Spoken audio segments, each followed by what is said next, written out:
Is there a Kenku? Don't you have you seen the video with the dog where the guy with his little chihuahua where he's like, here you go, Rocky, I know how much you like wieners. Oh yeah. That sounds familiar. Oh shit. He gives a hot dog to the dog, and then when he tells him about the wieners, he just backs up. And correct me if I'm wrong, but doesn't he attack the guy's hand? No. Oh, okay. I couldn't remember. I'm thinking of a different one then. All right. Well, I'll fix that on the fly. Okay. Yep. We are ready to go though while I do this again because I forgot to bring Kenku in here. My own punishment. Alright. Well, to do a bit of a little recap, we last left the group off to, they had just finished up with Seraphim's operation at Bunker B. They'd explored a little bit, and Oh wait, hang on. You said right Bunker about B. the time. My bad. No, you're all good. Right about the time that everybody was kind of getting settled, getting ready to head back, I believe Bunker B was attacked, and the Hab was also attacked. And after making their way back to the Hab, they found... here, let me go back over to it so I can show it really quickly. They found Alex restrained, 2 large holes in the bottom of the Hab, and 4 dwarves standing in the way of the hangar. But before we get back to our group and the battle ahead, we're going to go back to Bunker B very quickly, around the same time.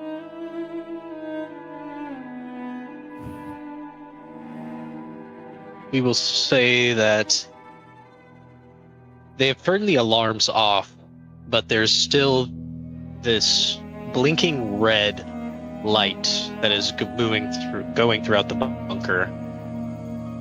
The normally visible glass that connects the habs have been shuttered by metal plates, and seems to be a few bodies on the floor, random bits of metal, puddles of blood, and one man standing above a very sizable pile of scrap metal, pulling his sword out of the wreckage. As the light begins to, as this dull red light is the only thing illuminating the room for Crane. Shit. Where the fuck did these things come from? Prophet, scan the area. See if there's any more hostiles. I'm not taking any chances. There seems to be nothing hostile in the area, though no signs of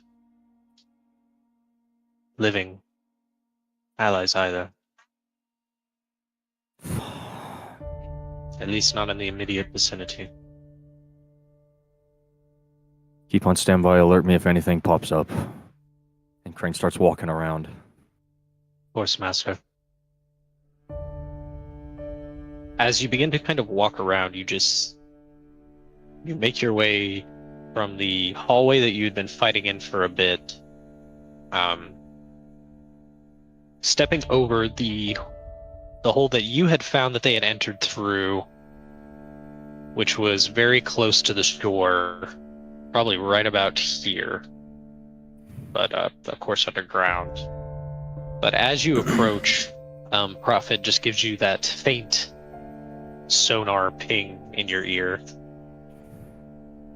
Biological life form approaching. Biological. And as as you see, Prophet makes a vague humanoid outline of someone walking towards you, and they seem to be holding their arm.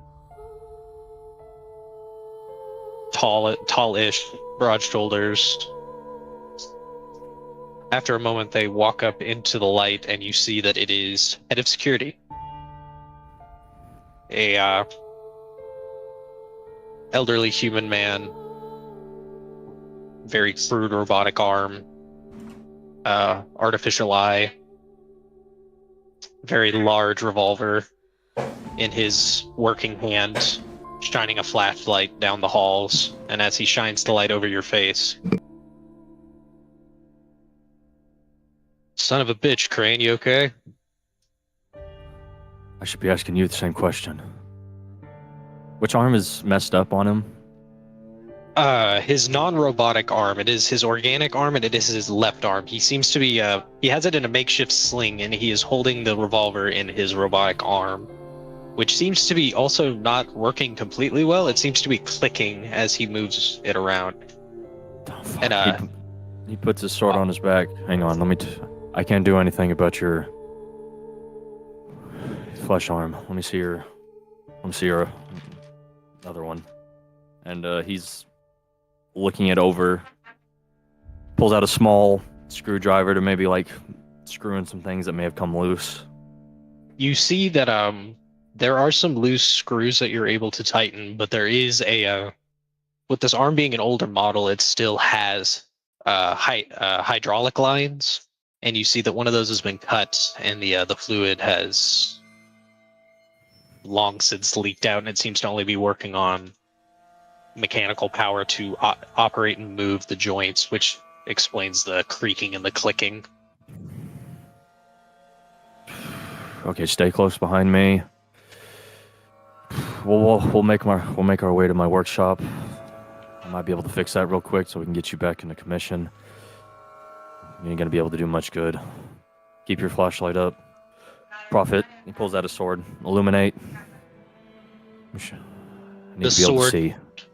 The sword, does it illuminate slowly from the bottom, or is it just like instantaneous light?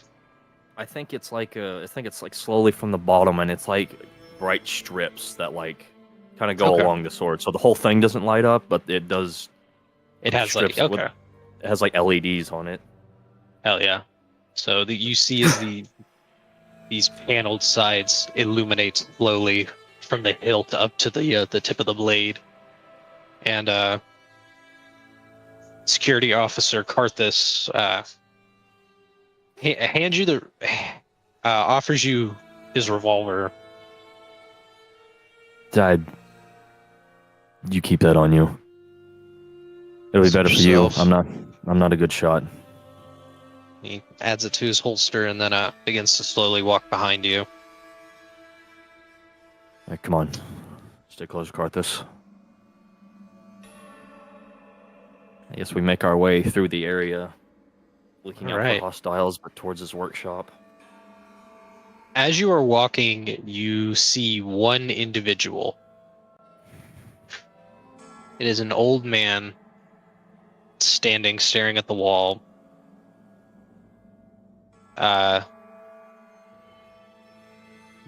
They don't seem to react to when you walk in and the light hits them. He holds out his arm. To Karthus to keep him behind him. Sir, are you all right? The figure slowly begins to shamble as they turn and look over to you, to reveal their face has been ripped off. Nope, and he fucking immediately charges and fucking slashes at him. As you do, you're able to move quickly enough that it can't react. But as you slice through, as it hits, and the blade passes through the body cavity, you hear the normal sounds of when you rend flesh with this blade. But once you get to their spine and a part of their rib cage, your sword stops and continues to go through, but you hear this odd metal clank, and as your sword comes out the end, the back of this individual, you see that there's just a metal vertebrae holding what is left of the top of their torso and rib cage to the bottom of their body as they kind of slump to the ground and look up at you with red metallic eyes and no other features. Fuck. Curb stomp this motherfucker, kick him down, and then step on his head. As you step on his head, you see as the front part of the skull crushes like normal bone, but your heel is stopped when you try to smash the back end where the spine connects to the skull. Where the fuck did these guys come from? And as you say that, you hear Prophet begin to make some kind of a very familiar noise of scanning and processing information. Sir, I don't know what this is, but it looks like me. And we will, unless there's some... A fucking course. Come on, Karthus. Probably gonna have to smash a couple more of these motherfuckers. And we keep walking. And as you keep walking, we will move back over to the Hab.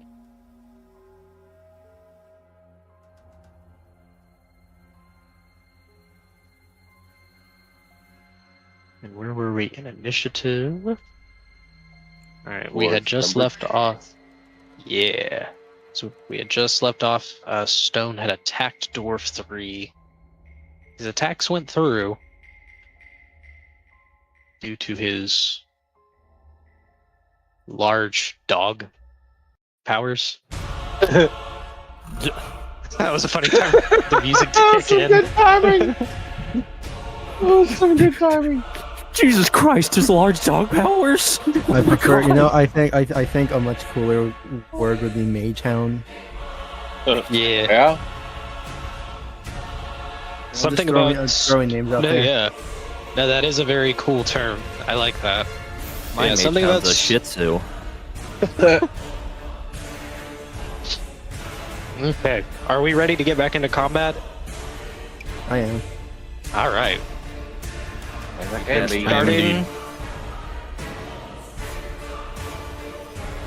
Okay, then we will start with Dwarf 2. And what saving throw did I need to... It was a dex saving throw for the magician spell, right? Yes.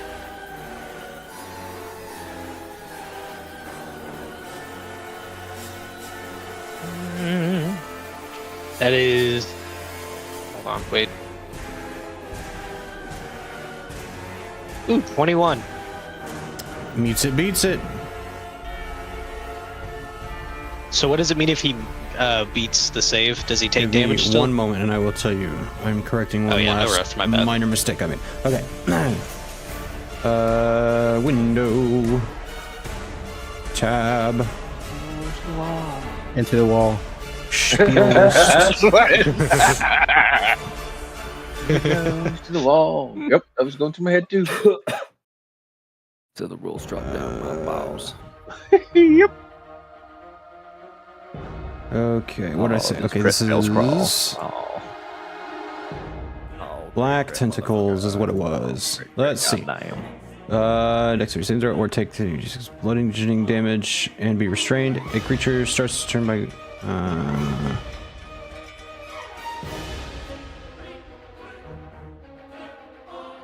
Okay, you must succeed or take, and you succeeded, so you do not take 3d6 bludgeoning damage, and you are not restrained. Okay. Nothing Is it still happened. difficult terrain? It is still difficult terrain. That is despite everything else. Cool. Chill. Okay. All right. Then, as Dwarf 2 prepares to take its turn, You see as it looks in this direction towards everyone here, and shit, hold on.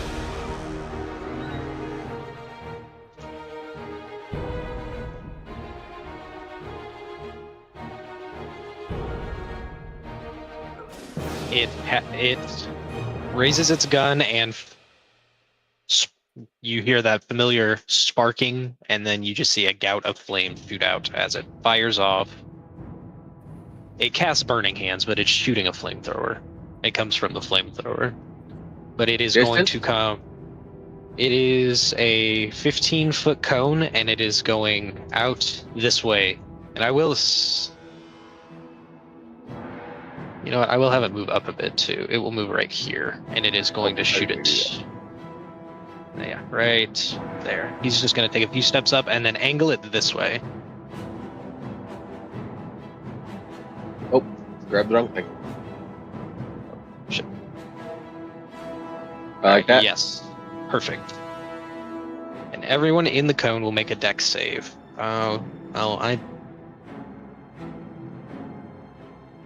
Since I don't have Stone's stats, and he is not here, I don't... What?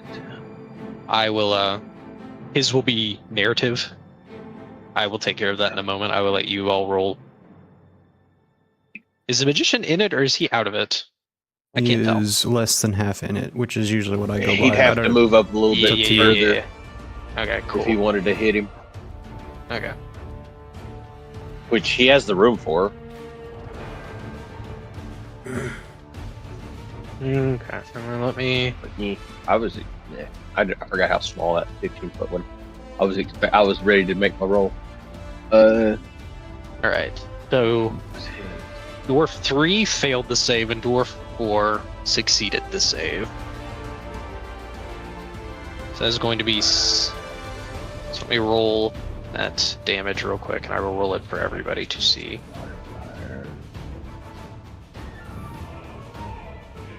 So it's 21 for anybody that failed. My little bot rolled an 18. Okay, hold on.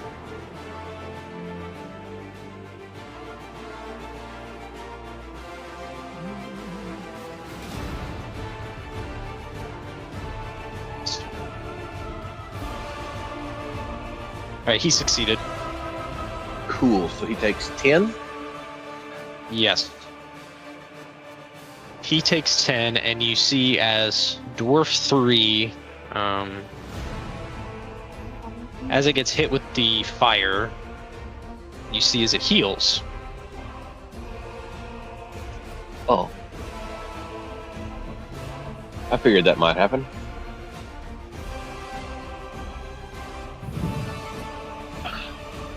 And the dwarf, this dwarf, also heals, but not as much.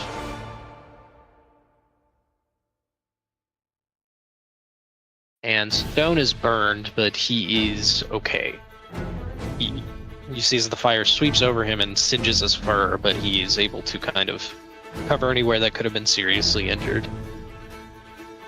And then... Just go here in case you need it again. I appreciate it. Yeah, these dwarves are going to be... Using if you can't that. tell by their picture, they use fire a lot. Yeah. And then he's going to...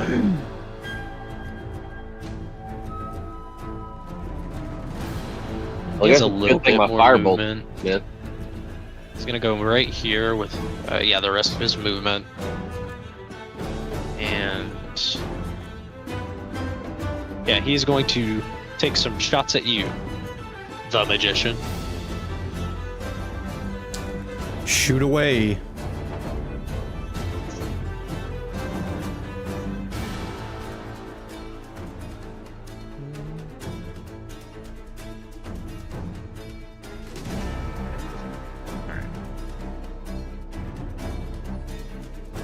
Does a 17 hit? A 17 misses. The second one was a nat 20. Definitely hits. Alright, so that is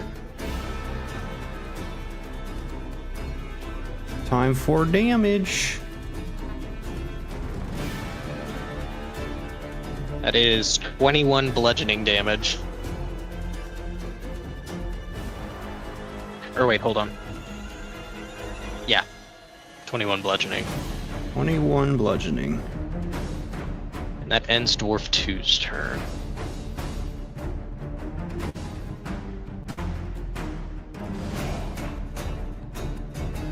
And then we will move on from that to Dwarf 1.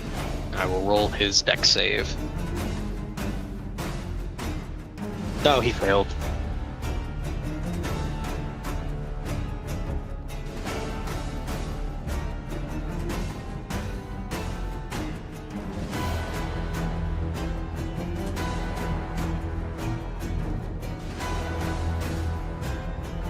And then you roll.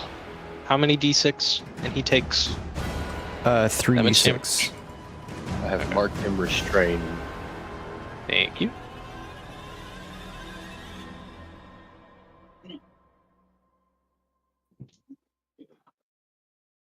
Okay, there we go. He is going to take 9 bludgeoning damage. And is that restrained. It is If from it the comes from a force of the spell, spell. it is. Okay, cool. So yeah, it is. It is magical. I just wanted to make In sure the sense because I of know. the spell, it's from the tentacles crushing you. In this case, it's from the gravity increase crushing you. Yeah. Then I feel like gravity bludgeoning damage is magical bludgeoning damage. Well, I like the sound of that. So. Okay. After he does that. I don't know. Before I forget, I've been like reading stuff on the magician because he has many abilities. That one that hit me. Wait, let me make sure really quick. Measurement. He's not within 10 feet. Move on. Never mind. He has to be within 10 feet of me, and he is not. I gotcha. Okay. Dwarf 1 being restrained, he... It's just random. I feel like he would still take a few pot shots at,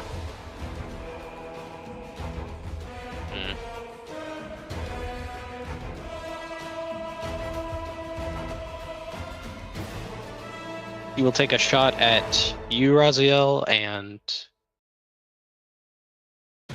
Actually, no, yeah. Hold on, let me roll something real quick. Oh, yeah, okay. So...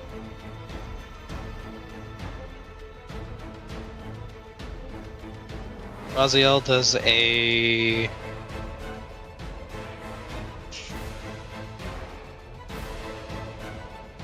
Maybe 6 hit? Yeah. Hang on, before you do that. Okay. Yeah, no worries. Let me check one more thing. I could.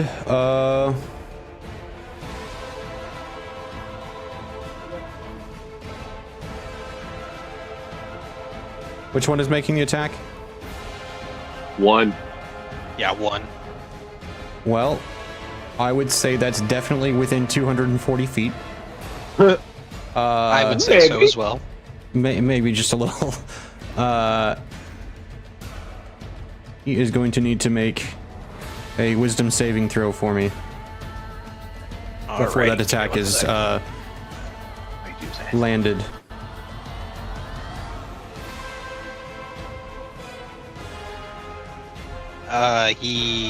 It's like a fucking 2. He failed hard. He disappears. Oh shit. This is the most horrific spell I've cast yet, and this is not my worst one. Did you just... Didn't Didn't even do the other dimension? I have spells that are orders of magnitude scarier than this one. This is worse than banishment. I'm going to tell you why. Shit. You That's target exactly creature, what I want to hear from an ally. you target a creature which must succeed on a wisdom saving throw or vanish, being thrown to another point in time and causing the attack to miss or the spell to be wasted. At the start of its next turn, the target reappears. This is the scary part. The target reappears where it was or in the closest unoccupied space. This is the nightmare.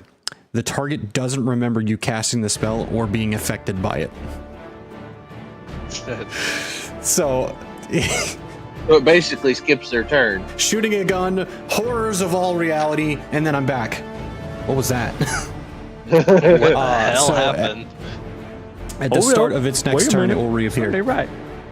Okay, so he's gone. Yeah, he's so just we will gone. move over. And the attack is wasted. Just For a round. hold on, wait, hold on. I have a sound for that.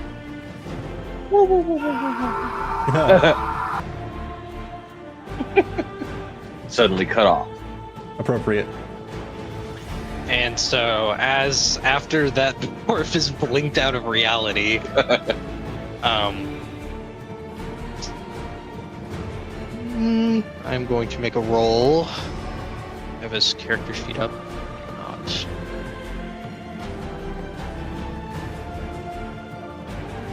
Yeah, the magician sees him raising his gun after getting hit by the other one, and he goes, "I'm sick of this," and then just does that, and it disappears. Like just like someone just like an on-off button on like a hide button, it just disappears. I'm definitely going to have to tinker with my weapons to see if I can add magical effect to every bullet. Weird note for everybody, I guess, like looking at the space where it was, it's like there was something there, right?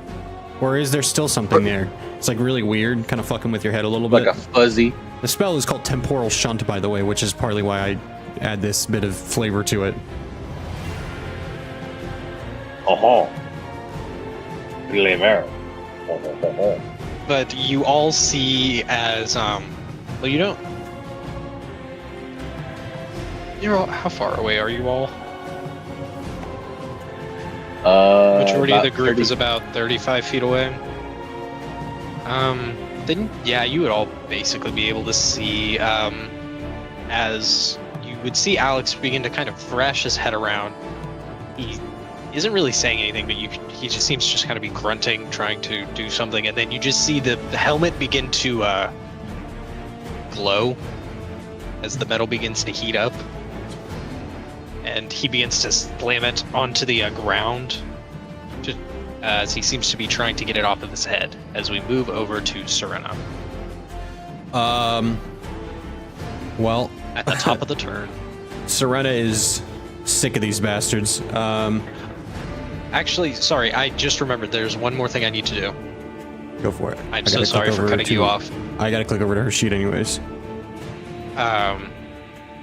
We will move back. We will move over to Doc Green and the Seraphim in Tildus. Oh shit. Seraphim, you are currently. We will say that after you had all gotten there, trying to find somewhere good to lay down, you actually find that Alex's hammock is the easiest place for you to comfortably rest as you rest your head. This is the comfiest. This will do. You see that there are some old but not weathered pictures. They seem to just be of an older style hanging up. Some pile of comic books, an old lantern that isn't running. Seem to be some old ration containers. Doc Green has stepped away for a moment. She said she needed to see if there was something that she could find here, but she would be right back. Yeah. I don't want to just lay here. Comic. He just reaches over for one of the comic books. Does he look for which one he grabs, or does he just grab a random one? Whatever's on top. As you pick it up and you kind of look at the cover, it shows what seems to be a man riding what would look like a normal mount for that the Seraphim would know on Ermos, but very non-mutated. It would look very normal compared to what he has seen. A man wearing some suit of armor, wielding a spear, riding up to what looks like a hydra. And it just says mystical moments on as the title. Ooh, this looks like it's gonna have some kick to it. That's a funny looking. What is that?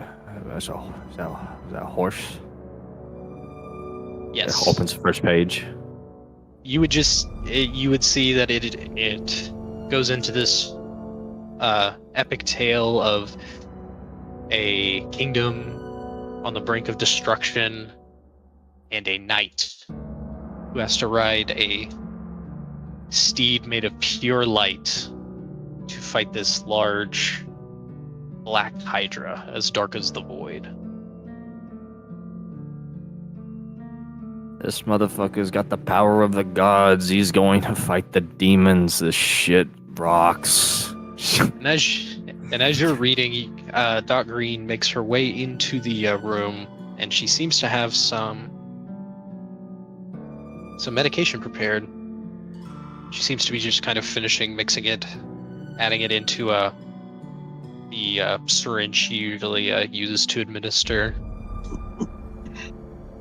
Above table, it's her spell focus, but for lore purposes, it's her medication administration device and medical checking device. But as you see, as she's loading it up, she looks over to you. I can help with part of the headache, but cannot make you fully well. I would appreciate if you could take away the ached head. I'm starting to get lightheaded, but this story is so cool. This is some good shit. She looks at the book and just she kind of smiles. I remember when that was released. I never read it. It was printed on enemy lines, at least. Ain't no enemy lines anymore. Everyone should indulge in light powers. She just kind of smiles and then looks down. Are you going to continue to rest here, or do you intend on going down and helping them with... And she kind of shudders. I can't move so good. I think I have to rest. As you say that, she jams the device into your neck and injects you with Greater Restoration. Remove one of your exhaustion points. I feel like I can move so good. What the fuck was that? To grab some supplies from Bunker B, as well as find some things to synthesize here. So, like I said, you're not in full fighting order, but you should be better. You weren't fucking kidding. That kind of helped with the headache. Why the fuck am I reading a comic? Puts it aside. And he starts to get up out of the hammock. She just moves out of your way, and she goes and sits down at a chair nearby, and she just begins to look over the vial that she's kept on her person from Bunker B, and she just doesn't really say much.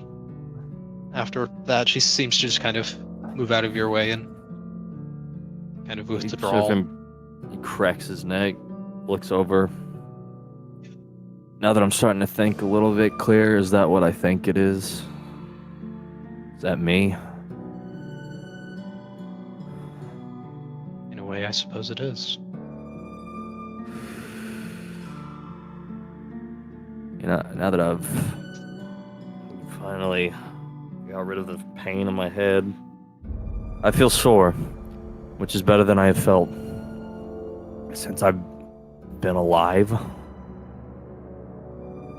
I think I have some apologizing to do. I don't actually... I apologize for my words. I think I called you a bitch at one point. That's on me. In order to make up for it, I'm going to get out of your hair and I am going to go look for something that can blow away metal. Did I have any weapons like that at one point? I believe that you did.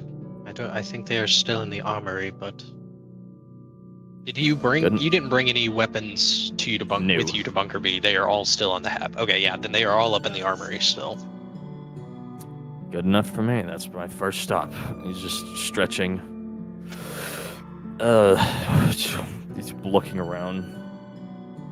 He's still in like essentially what you wear in a hospital. He's in a hospital gown still, ain't he? Mm-hmm. No, yeah. He's looking around. Is there any pants anywhere? As you say that, Doc Green, you turn around and she hands you the clothes that Normalcy was wearing when he went to Bunker B. He just quickly just puts on the pants, throws off the gown. Good enough. I'll find something better later. I guess stay here. Protect yourself. See what that glove he put on the over there is. Because he made that seem important, and just looking at it, I don't think I can. I don't know. I'm not wearing that shit. I'm off. And he starts walking out the door. Okay. And starts sprinting towards the armory. Dash action, double bonus action, dash action. I was about to say. Now we got him on that 90 feet. He's got I that was about fucking... to say, yeah. Yeah, you got him back Leg up to normal stretch. speed. Got Yeah, 60, and then another double dash. That's another 60, so 120 feet. I will say that will get you. We'll say that that will get you to the armory. If you will roll for initiative, I will. We will. I was about to say. The wrong room, motherfucker. Let me pull up my initiative, which I finally have. I have plus 10 in. I will say, is Serena ready? Because we're about to. Yeah, move back no, I'm definitely ready. top of This the is turn. about to be a crazy turn. Hell yes. All right. All right. Where's my... So then, yeah, we will. Oh my god. All right, hang on. Let me put this shit in.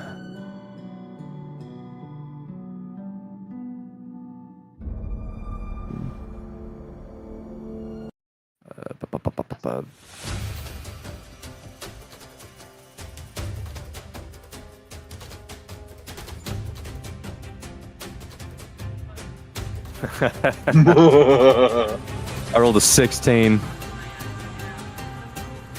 I am fast as fuck. Hell yeah. Well, that makes sense then. That's Where's it what this you were one? able to do at the beginning of our turn. Yeah. All right. Then, yeah. No. We will say that we're still gonna start at the top with or well, would You could how would count that work him if- running down to the armory as his start of this turn. Okay, yeah. So yeah, you going to the armory and arming yourself was the start of the turn. So we will move to Serena, right? Yep. All right, cool. I just I'm trying to find a okay. particular song. But yeah, at the top of the turn, we will say that Seraphim, you will start the top of next turn at the bottom of the stairs. This is the biggest Where they list are. of turns we've ever had. No, yeah, I know. I'm sure that's why I'm like trying to make sure I have everything down as like concise as I can. All right, Serena, Maybe when it's you this are one. ready, I am indeed. go for it. Also, I did want to say really quickly, I didn't think about the fact that Serena like put on her makeup and went to town, and then immediately got into a fight. Oh yeah, she does have the helmet on right now. I just the problem is voice Yeah. mod. I forgot what the standard setting for the gas mask is. Vader. Test. There's some a bit more whirring in the echoey. background. Yeah, what the hell? Why So are you're you getting doing- abducted.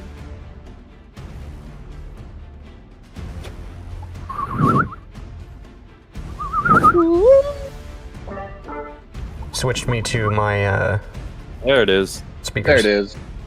Test. That's better. Yeah. Hello. Yeah. Hello. That's Test. good. Test. Hang on, I'm trying to find my middle. There we go. So that you don't have to listen to me at this. So they don't sound like this all the time. Oh yeah. Strictly reserved for communicating with the bad guys, not fighting. Or drug Because I trip do have the helmet on when right now. somebody's high and you change the timbre of your voice as you go along through your sentence. Okay. Wow, that should be hidden different. What do you mean, mice in the carpet? I was about to make that reference. That was where that whole Mice in comic the came carpet. Shout out Avantris for being cool motherfuckers. from. Yeah. For Shout real. out to Shout out to the homies. For real, for real.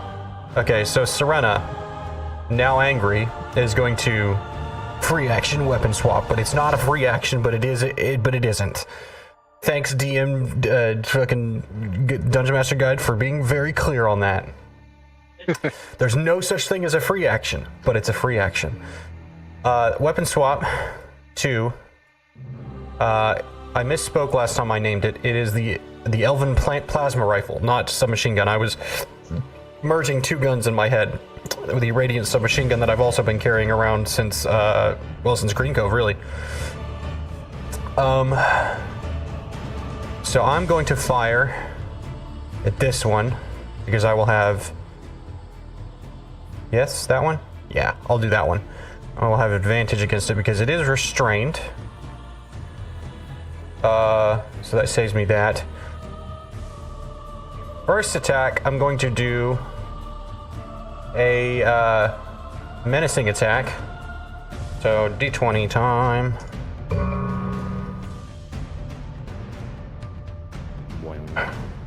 That's what I was thinking. Oh wait, I have advantage. I'll just roll the same one again.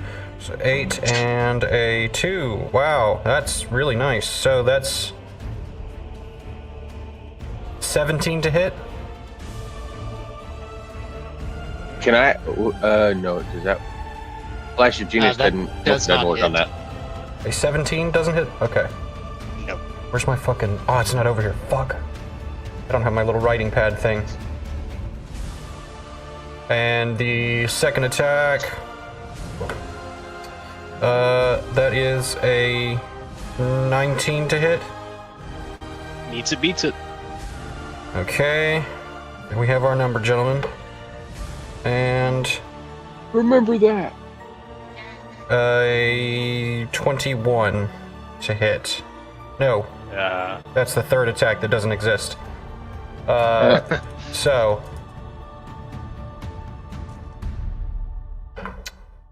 Firstly... So it's gonna be... So the second attack is...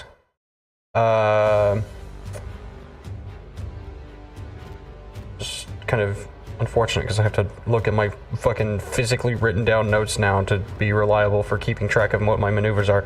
So this second one is just a distracting strike, since the first one didn't hit. I'm gonna stick with my plan. There it is. When you hit a creature with a weapon attack, you can expend 1 superiority die to distract the creature, giving your allies an opening. You add the superiority die to the attack's damage roll. The next attack roll against the target by an attacker other than you has advantage if the attack is made before the start of your next turn. I rolled my D8 for my fists, but that's not what I'm hitting with. I need a D6 and a D10. Cool. That is Numbers 9. plus thing. So that's...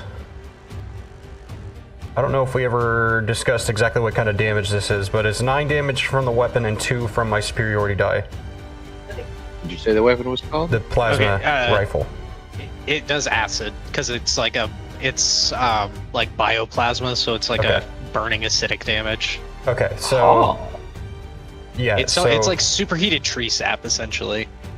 Nice. So 9 damage total of that particular type. You know what? I hate these bots. Action surge. I'm gonna fucking hit them. I don't give a shit. Another attack at advantage against the restrained one because it is restrained. Natural fucking 20, motherfucker. Yes. Yeah. Here we go. I'm gonna roll both attacks just to get them out of the way. In case there's another one, just you know. I'm not even fucking. I can't. I literally. I don't know how to show you. What? Do it again. That's nice. Fuck yeah. That's 2 I nat shit you 20s. not. 2 in a row. Not from it. So the second one was the advantage roll. So that's in fairness there. That is the first roll. I want to roll again. You know, just.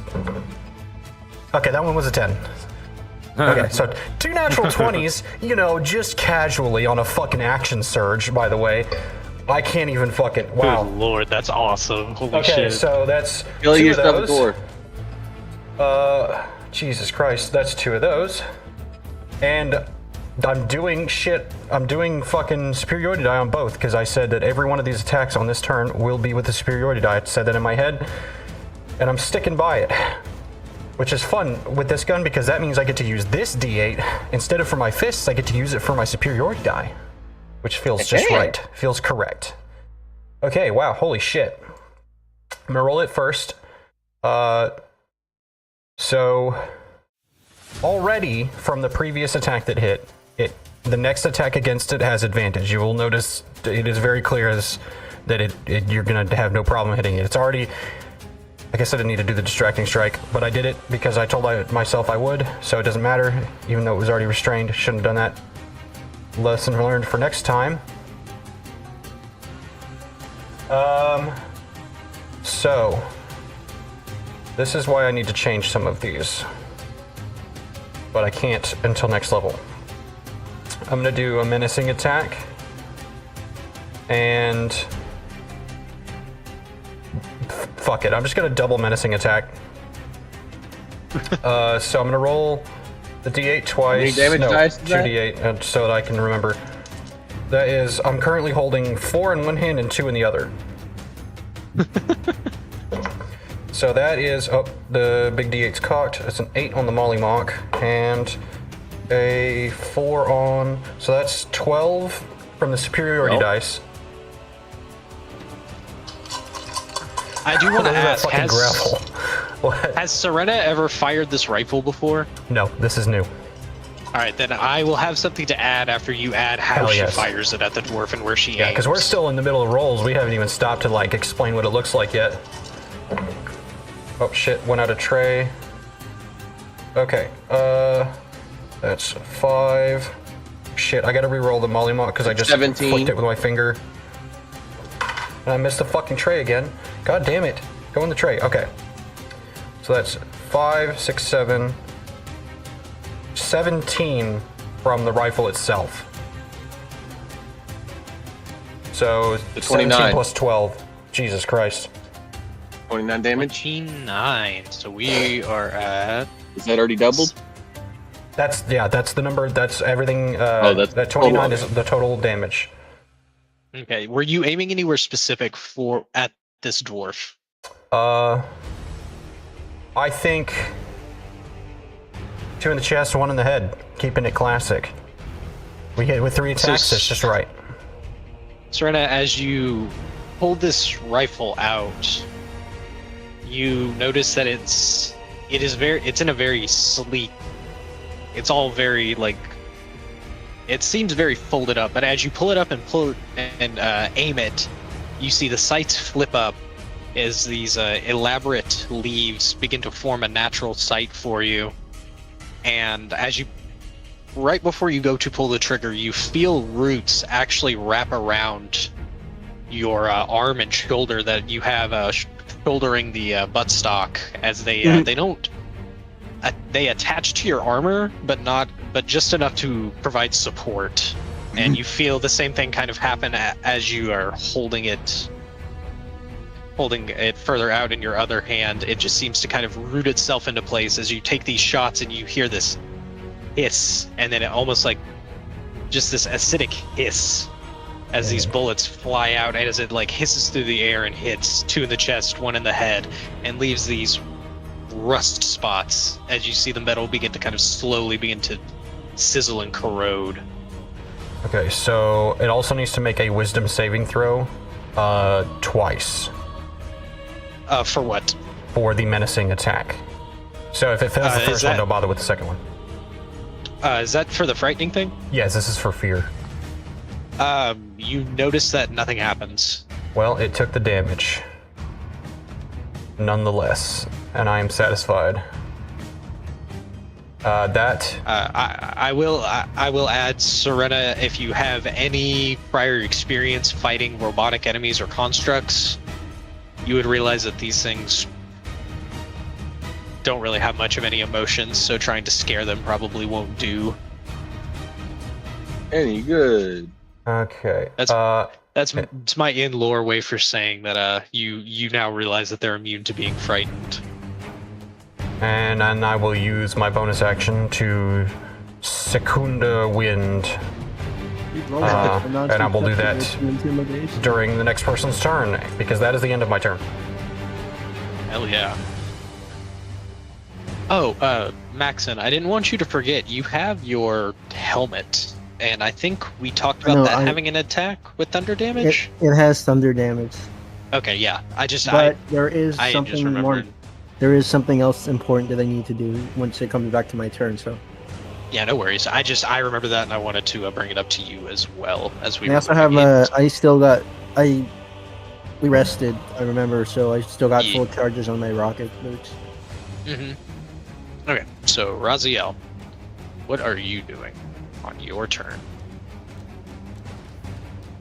I've got pretty much a fairly clear sight through Serena and the magician to Alexander, correct? I would say so, yes. I could visibly see him, that's all I need to know. Mm-hmm. No, yeah, there's enough space between the dwarves that you're able to see him. I'm going to cast Vortex Warp. And he can choose to fail it, or he can either make a con saving throw or choose to fail it and just get pulled along anyway. I will say his eyes are covered. Would he know you were casting the spell? I would have probably yelled out, "I'm trying to move you." His ears are also covered. Then I wouldn't have any way to get a hold of him. He's kind of thrashing around and slamming his head on the floor. Make a con save then. Yeah, I was just trying to determine. Alright. Oh. Let me... Alright, so as he is thrashing about on the floor...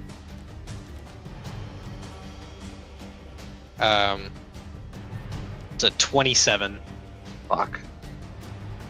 Yeah. Jesus. He beat it. As you, how does Vortex Warp work for Raziel? How would his technology teleport someone?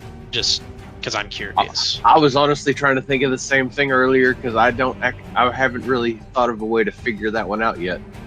Oh, okay. Yeah, I don't have a specific way for that one to be technology based yet.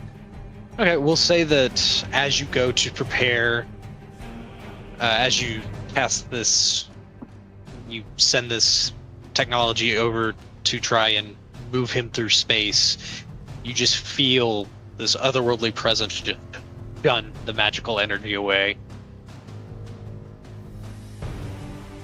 Well, that's not very useful.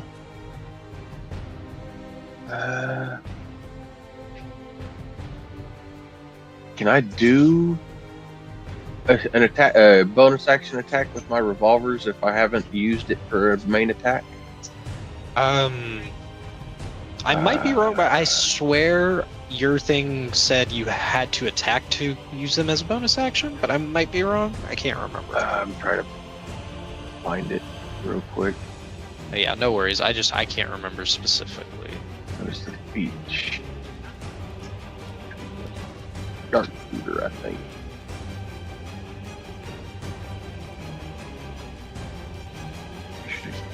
Wait, did I take her? I'll look into this during the other people's turns. If I can't shoot, then I have nothing I can do with my bonus action. So that's the end of my turn. Okay. Yeah. If it turns out that you are able to, we can go back and have you retroactively roll if you would like. But okay. Yeah, we will jump to the magician next. The magician is going to keep it simple, and we're gonna shoot some gravity waves, which is Eldritch Blast, but reworked, as we have discussed. All right, Serena. Huh? Your voice mod's still on. Oh, I said, all right, Serena. You're just gonna have to deal with it. I was okay. just poking at you. All right. One of these is wrong. Which one? You don't belong. I meant to grab a different one. Yeah, there we go. Okay. So, let's get them all out of the way. There's my fucking cursor disappearing on me again. Cursor, don't do that. So, there we go. So, let's go in order here. I'm gonna name off the attack rolls, and then I'll assign where they're gonna go. Because I got separate screens and all that. Okay. So a 25 for one, a 19, Okay. A dirty 20, and this one's going to be the one that misses probably, which is a 14. Yes, all but the 14 hit. Wait. Advantage, because it's restrained. One of them is Yes. restrained. Hang on, let me assign these.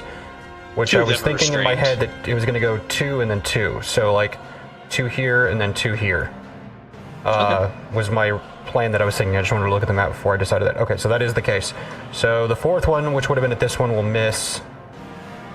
Okay. That one is not restrained, so I need to roll 2 of those at advantage, which are the first 2. So I'm going to take these 2 dice out at exactly where they are. Move these 2 over here. Since I have all my rolls tracked, I'm just going to roll the advantage for that one, and then the other one, separately. As though they are entities of their own. So, first one, oops, I missed. So, not like it fucking matters for the first one. That improved by 2. That is a 27. And then the next one is, imagine that. It is, exactly the same as the original roll for the other one. A 25. Anyways, yeah, definitely hits. Just wanted to make sure of no natural 20s or anything like that. So, I need 3 of my d10s. No. Yes. Pull them out of here. I have basically 2 weapon fighting on top of being able to reload 2 one-handed firearms instead of just one at a time. So 2 weapon fighting says when you engage in 2 weapon fighting, you can add your ability modifier to the damage of the second attack. That's all it says. But it doesn't say anything on that one about bonus action or not. Okay, so So Yeah, this one takes 13 force damage, and this one takes 4 force damage.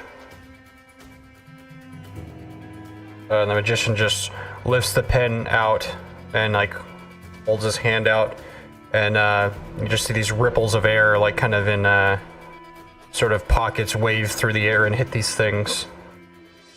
It's kind of like an all-at-once thing instead of like your typical like Eldritch Blast with like it was like it's more like just an instantaneous like it goes out in front of him and hits these two.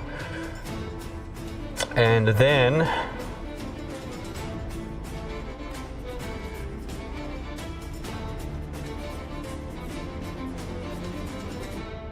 let me make sure I've done it all.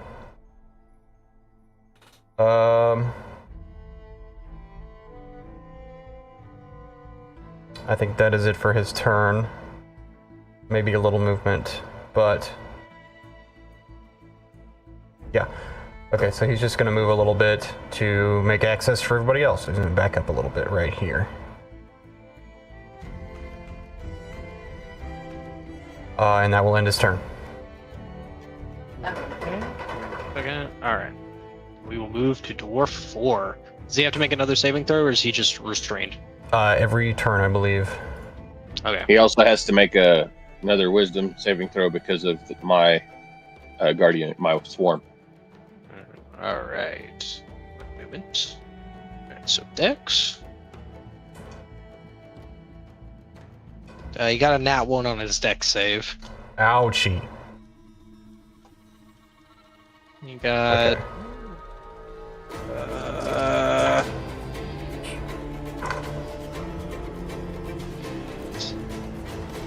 Oh, dirty 20 on his wisdom save.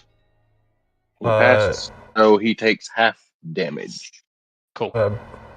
11 bludgeoning to the one that failed. Oh wait, yeah, half damage. Give me just a second. Hey, you're good.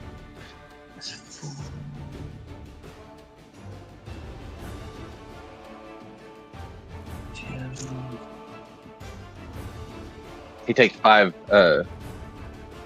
radiant damage. Hey. From me. By the way, before you take in your turn here, they can take an action. So you use its action to make a strength or dexterity check against your spell save DC on a success if it frees itself. So it can try to free itself as an action as well. All right, it is going to take that action then. Actually, the restrained, I think, stays on. So the start of the turn roll is just for the bludgeoning damage. The restrained just stays until you do that. Okay, then I am going to Good to know. roll for that. Relatively complex spell for being just like a 4th level spell. He rolled a 19, which does not succeed, right? No, that is 2 below. Yes. So yeah, he TWO, is still not restrained, I guess both. but he will use his bonus action to blast out some fire again. Yeah, right there. Yeah. Everybody in the cone, make a dex save.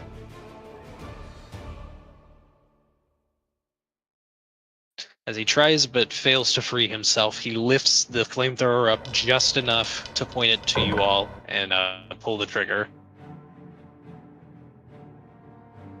Okay, the magician rolls a save of 15. 15? Let me find it. And Serena is a dirty 20. Raziel's also a dirty 20.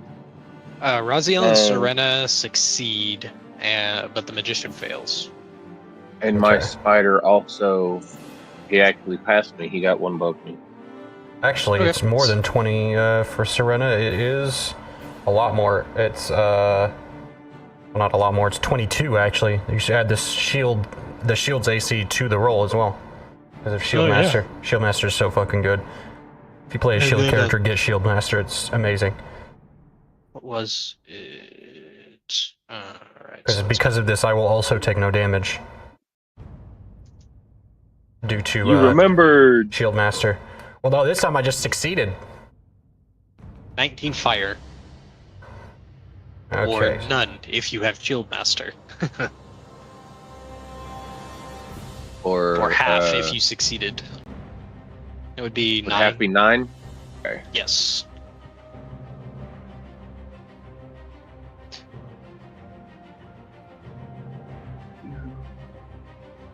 I will say, with the light of the flamethrower, Maxon, with you being far enough away and next to the opening in the floor, as the fire passed past everybody, you would see that down into the hole, there would be a bit of illumination. You would see that it is fairly deep, and there seems to be a small amount of heat coming up from it.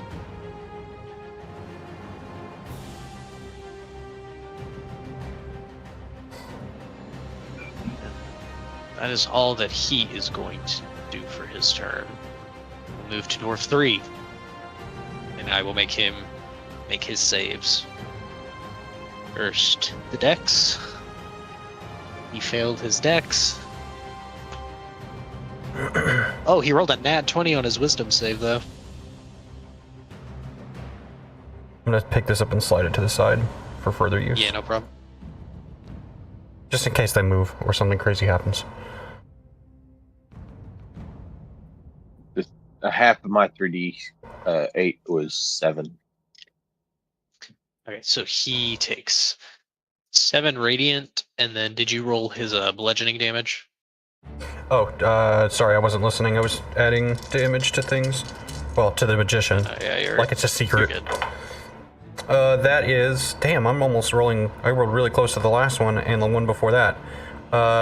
Except this one is 13. Rolling like 13, right so in the that's- same zone. Right around the 12. So that's how much altogether? 13 bludgeoning damage. So For this 13, one. and then how much did your attack do, Raziel? 7. 13 plus 7, so 20. Okay. Cool. Alright. Okay. So as he is bombarded once again, is he restrained now that he failed the save? If he failed the save, he is restrained until further notice, until he takes his action to escape. Alright. I will say the... From here on, the dex is for the damage rather than the restraint, because the restraint is until he uses his action and manages to escape. I'll go ahead and roll. He's going to try and... The benefit of it being a 4th level spell rather than something lower is how I'm interpreting what the intention of the writing is. He rolled a natural 20. Oh, very nice. So... That's his action, gentlemen. He is freed from the restrained state. So you see, as he takes this damage, you see as he kind of gets crushed by the gravity, and the nanites kind of burn away at the metal, and he just pauses for a moment, and then just kind of shoots back up, and you all feel almost as if the gravity that was pushing him down is like shunted away, and this sickly red light kind of begins to emanate from him for a moment, and then he begins to make his way right here. Roll for well, he didn't go very Stone's far, so that wouldn't really matter anything. opportunity.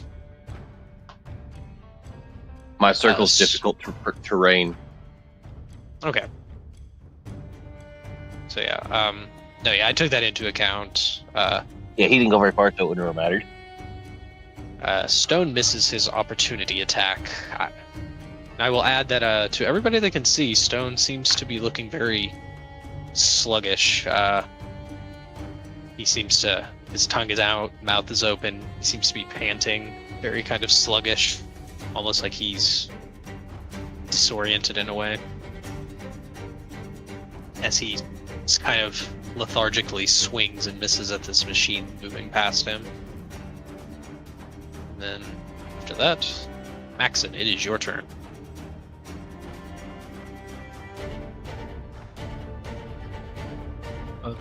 Okay, just making sure my mic was working.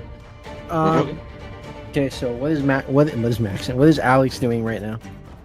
He is currently laying on the floor, welded / restrained to it, with some kind of helmet on his head that seems to be heating up as he is bashing it on the floor.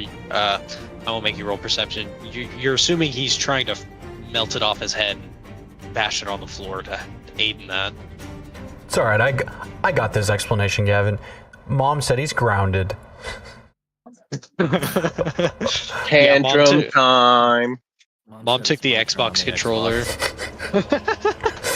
Oh my god. Not again. Mom hit the Xbox controller again. I'm gonna risk the opportunity attack. I can make If it. you walk through that square, you're gonna have to make a save to not be restrained. That's And fine. take damage at the same time. Okay, what do I gotta roll?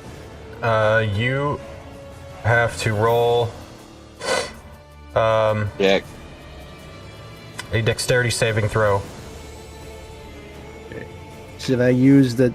Okay, I'll let you guys decide. Should I use the dice that I got today, or should I use the one in game? Use them. Freshies. Yeah, use break them in. Yeah. Hell yeah. Break them in. Give me something good. Web of Life, help me. Dice goblins unite. My So- desk is just Okay. covered in fucking dice right now, by the way. It's a nightmare. Okay, that is a 16, and you said dexterity? Dexterity saving throw, yes. Yeah. Okay, I'm fine. What is the number? +8.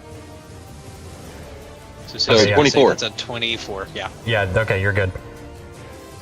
Okay. So, let me make sure. Let me check everything on the spell. Okay, so you're gonna have to do this every turn, by the way, that you're in here. He made it through. He has enough movement speed to make it out. He was just trying.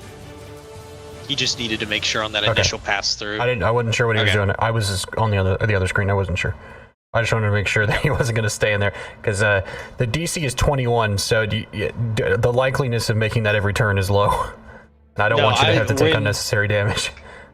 I will say, I was looking at this like booby trap you guys had assembled to make sure the dwarves couldn't get to you, and I was like, if anybody's gonna be able to run through this, I think it's gonna be Maxon. Yeah. Oh. I was the least worried about him.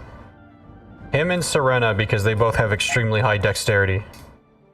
Well, of course, And, like, Serena is just Seraphim like as well. guns. I for certain, I'm always gonna roll something that is at the minimum 9, because my strength and dexterity proficiency is +8. Yeah. All right. So yeah, as you are able to. Oh wait, hold on. Can they make opportunity attacks if they're restrained? Is it just a disadvantage? Give me a second. No, yeah. If someone could double check that rule for me, because I don't want to Checking act it out now. of turn. Attack rolls against your advantage. The creature's attack rolls have disadvantage. It does not remove the ability to make opportunity attacks. Okay, then give me 1 second. just makes attacks to roll at an disadvantage. Opportunity attack at disadvantage. Yeah, all restrained attacks are disadvantaged. It rolled an 8. You're good. It rolled an 8 and a nat 20. Oh my god. Nice. You're welcome. Yeah, I was about to Nice. say. Whoa. All right. Okay, So The yeah. magician from the other side of the room, out of context. You're welcome. Okay, so I'm gonna just jump Nice. through, and then one of the dwarves is gonna try to hit me with the flame, but it misses, and I just like front flip through it, and then land on the ground with like a loud smack right next to Alex. So I kind of see Alex as you land, he stops for a moment, but he just starts slamming his head a little bit faster. Punch him in the head. No, seriously. I just he can still hear me, right? His head's completely covered. He can't hear or see. Yeah, he can't hear or see. All you can see is his mouth is Neutral gray exposed, so answer. he can breathe. His head is covered. You don't know the answer. I yelled. No, yeah, I will say To tell you did him see I'm Raziel trying yelled, to move you. Don't resist. And he resisted. He didn't hear "Stop shit. resisting." It's less resisting and more willingness Mhm. by nature of the spells. Because like scry is a resisting thing, whereas like teleportations are willing. Okay, so yeah, Well, this is a force if not willing. If they don't I make think the I have save. the Right. I might have the strength to get him out of here. So I'm gonna try to free his good hand. In parentheses, his only hand. The only one That or- visible currently. Or you know what? No, I'm gonna try the. It's an excellent joke. It's a very excellent joke he could make. This is my shooting hand. Very akin to the Toft like vision jokes. So I'm going. Do I have to make a roll for something? Oh, what are you trying to do? I'm just trying to get him out of here. Are you trying to remove the restraints on his body, or are you going to attempt to remove the helmet from his head? Because I will say, without making a perception roll, the helmet is starting to get like it is starting to get visibly hot. So if you do try to touch it, it will probably burn your hands a bit. You need more lives. Unless, well, do you have?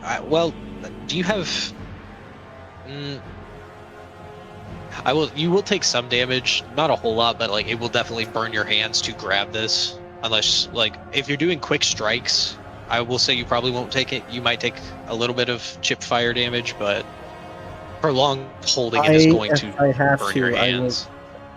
I will use my attack and my bonus action to get the helmet off. Okay, so are you just going to take some strikes to try and hit it? Yeah. Okay. All right, yeah. Go ahead and roll it up then. Okay. This is the See what the ultimate dice- reversal of fucking the end of Captain America: Civil War. We're not punching Tony Stark to make him stop fighting and break his helmet. We're trying to get him free so he can fight. A 15 plus proficiency.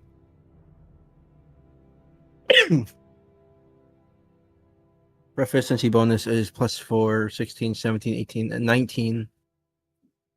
Yeah, that hits. This thing doesn't have an AC. Okay. You're punching something. I will say, I'll give it like an AC of 5 because Alex is kind of actively thrashing his head.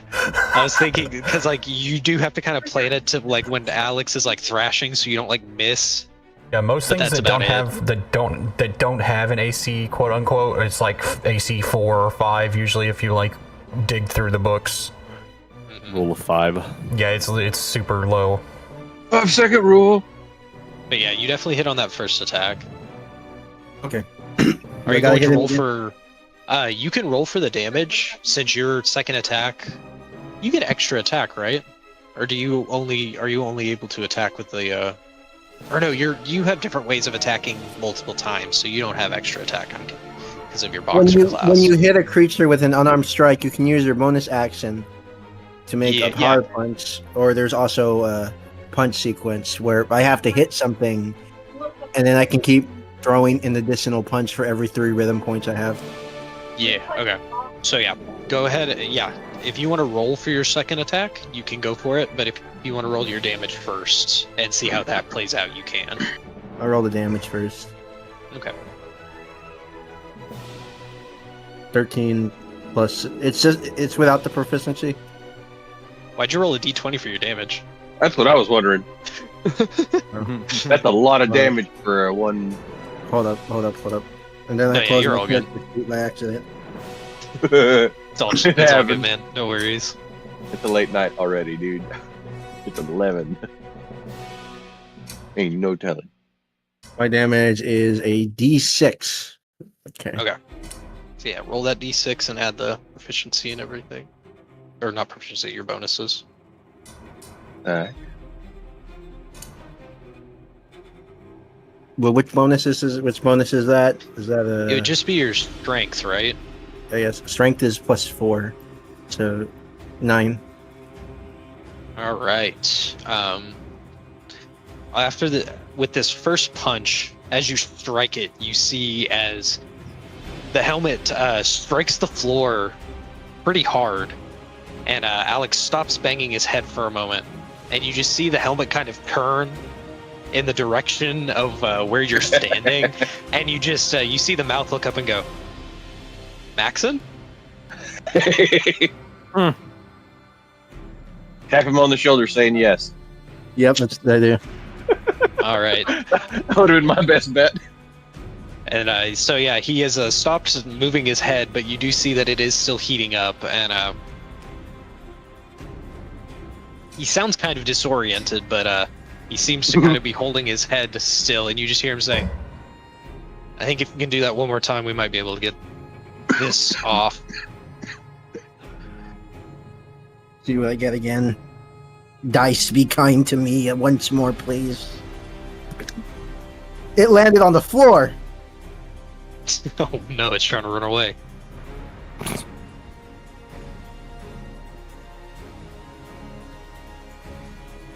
Okay, that was a 13. 13 plus... He said it had an AC of 5. Okay, so it hits regardless. Okay. Roll for damage.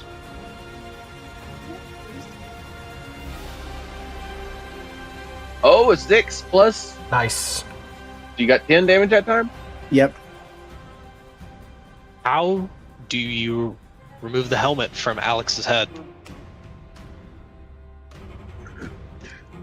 So as I punch it near the left side of where the top of his head is, there's a huge crack.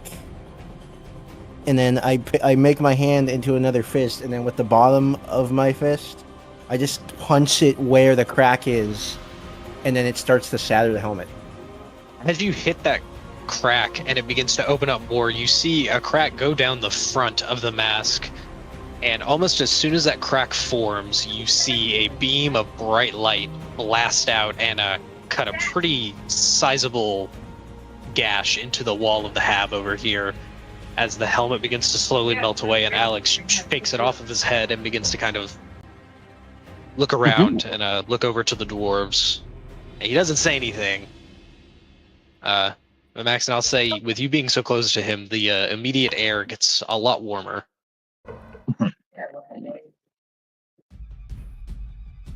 So now he can still he can do laser eye things now, at least. Yeah, he is restrained to the floor, but he can turn his head and he can see all of the dwarves in front of him.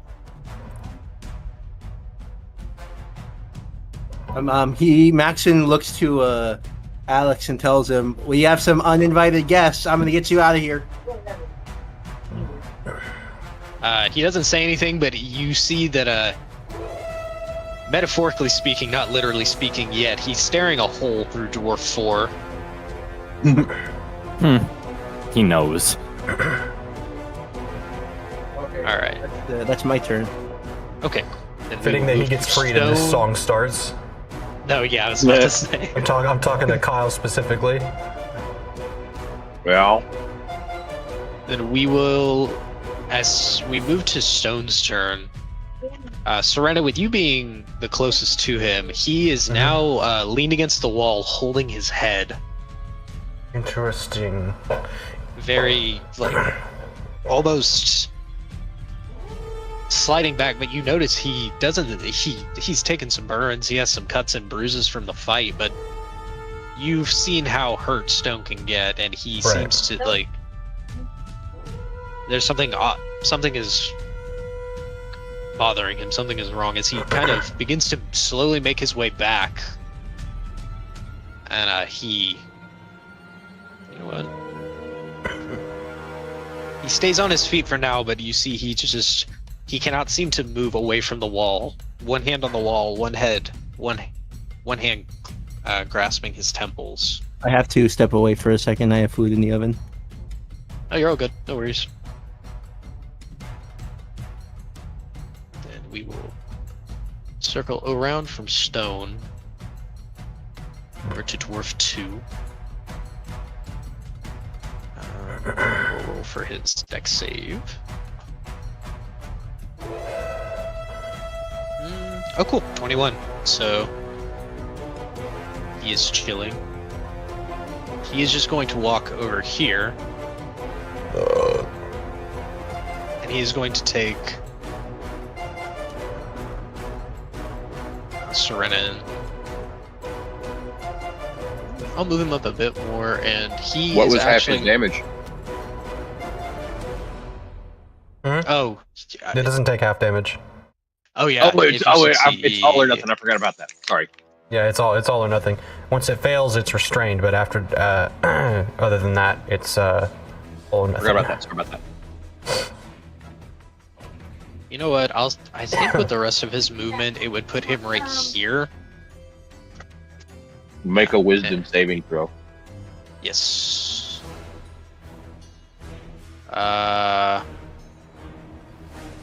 Dirty 20. Yeah, he succeeded. So that's half damage, right? Yep. Yeah, barely. Okay, cool. I just wanted to make sure. And yeah, just let me know what that is. But yeah. 6. That's the half.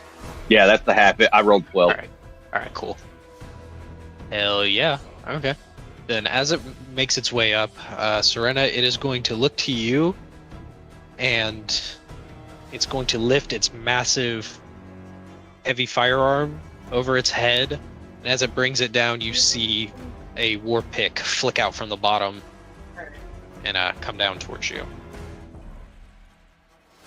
It is going to swing it twice. Where?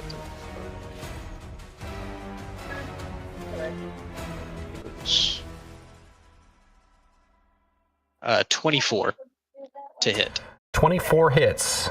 Jesus. And then for the second attack, a nat 20. Holy shit. I can't make this shit up, man. How is that statistically possible? Every nat 20 against a player has been against me, except for against anybody being hit, except for one has been against me. That's wild. Yeah, and the other one was me. And I literally. By the way, was just remember, like, I'm just gonna tell you right now, I'm at like 41. I'm probably down. We agreed you got 2 of those stems. When did I get those? I don't know when this happened. I've used my After second you got one, so out of the- I'm probably down.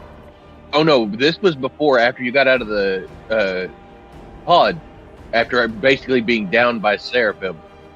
I would have given you 2 of them, and we Okay, discussed this is that like a at the end of agreed last upon, session.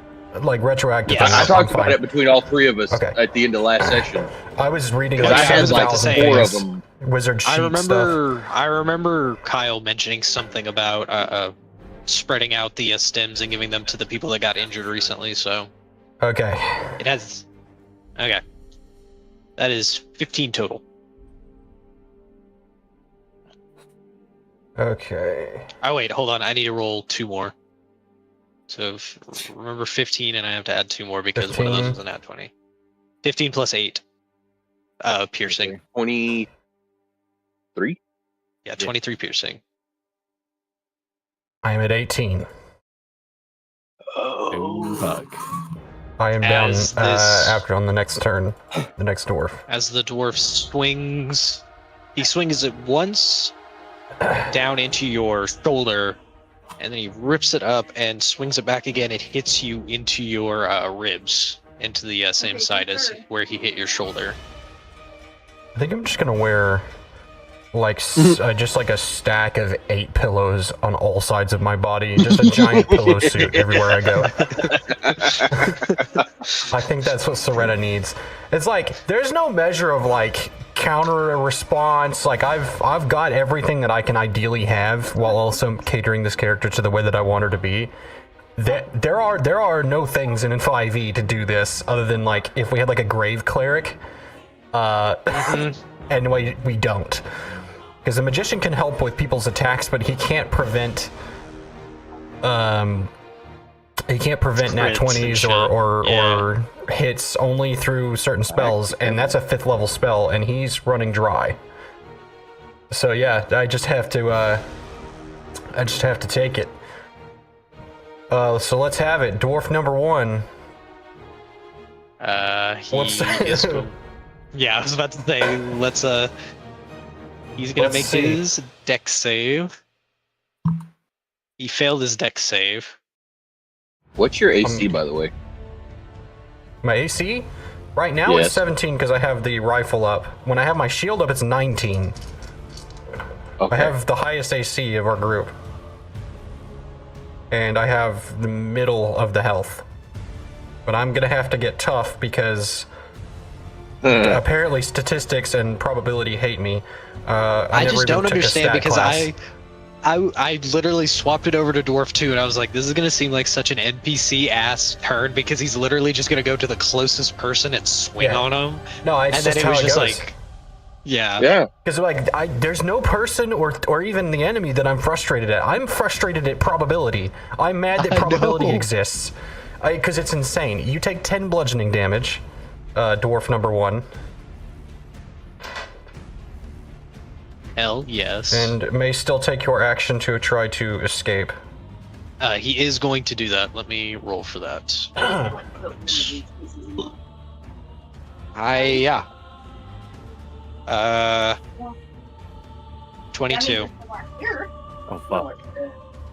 Like there was one. That does free him I did see one. by 1. You see as this dwarf who has been spending its entire time getting crushed by the gravity does this same maneuver where it stands up, its chest kind of opens, that eerie red light pulses out, and the gravity just seems to push everything away as it turns around to Maxon and Alex. And it is going to... Say it with me, everybody. Fire a Fireball. And yeah, he is firing it here. So Alex and Maxon make a dex save. Is he back from his food? Okay, he is. I come back to find out that I'm getting hit with fire. You missed another nat 20 and another high damage roll. Well, not damage roll. High, Hey, another Loretta. 2 high rolls against me and another nat 20. A situation that is funny because every part of my house is 92 degrees except for the room I'm in. I'm Does trying restraint- to save power, so Oh no, I get that, dude. Does I feel that restrain right now. stop? Does restrain do anything for saves? Dexterity saving throws are made at disadvantage. Okay, cool. Just Okay, saving cool. throws. Even with disadvantage, yeah. even with disadvantage, Alex got a dirty 20. Yeah. So he was and he was I able to got- use the binding his restraints as blockage for the heat. I rolled an 11, but my dexterity is +8, so that's a 19.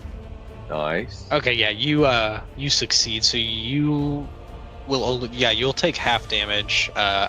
Alex, due to his evasion, takes no damage. So let me roll that real quick. Evasion is a wonderful thing. Yes. I guess I need to make You a take purple road. 4 don't I? fire damage, Maxon. So as you go to shield yourself from this fire, how do you do so? So I'll kind of just put my hands up to kind of like cover my body and look away. And really, the thing that doesn't make Maxim burn away completely is the fact that he's got like a reinforced body. So I think I told you guys that fire does not really like people specifically that have what Maxon has do not have a resistance to fire. So it's kind of like a normal thing, except they don't burn as hard as a normal person would. As you feel the little bit of heat that does get to you, you turn to check and see if Alex is okay. And you see him just sitting in the middle, like, sitting in the fire, trying to just, like, wrestle his arms free, completely, like, seeming to be unbothered by the flames dancing around his body right now. I like How much that. damage did I take? 4 fire. And then, So should I go more damage based and drop the Spirit Guardian? Question for the group around me, which is actually basically Jackson. What is it? Does an enemy take more damage if you hit them from the back? No. No. You have to be in flanking. Oh, yeah. Which is one person on one side and then you on the opposite, exactly straight line across. Wait, Well, let's say complete that first surprise part. I did attack. not hear you. You have to be okay. I'll show you with you and Alex, and then I'll move you guys back. But you would have to be here, and Alex would have to be like here, exactly straight across, like it has to be a straight line. Let me move the fire cone as well. Okay, so as we get to Alex's turn, with everything that has transpired, I will say that he was able to get his top half free. His legs are still restrained, but he is still able to take his attack actions. Because he has range.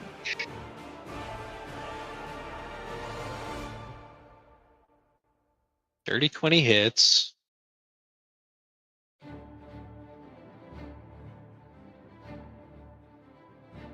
"24 hits, and then he's going to. Do you want him to spend a key point to flurry of blows? Yes. I figured he's probably really, really pissed off. And I was about to say he'd probably throw a lot at the first guy, but if he didn't think I don't know. He'd probably know more.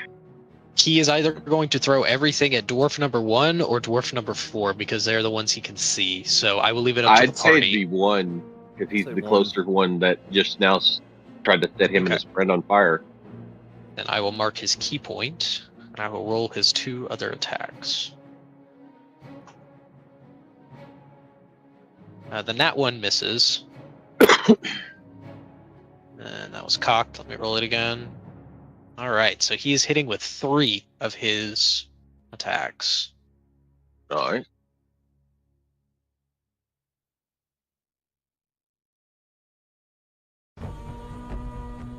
So that would be... Huh. 3d10 plus... Jack, I was asking if you thought I should drop the Spirit Guardian and just go more full damage. At this point, probably. I think we're That's what I was past the thinking, stage too. of Slow moving.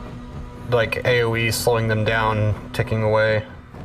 Yeah, that's what I was thinking too. Because my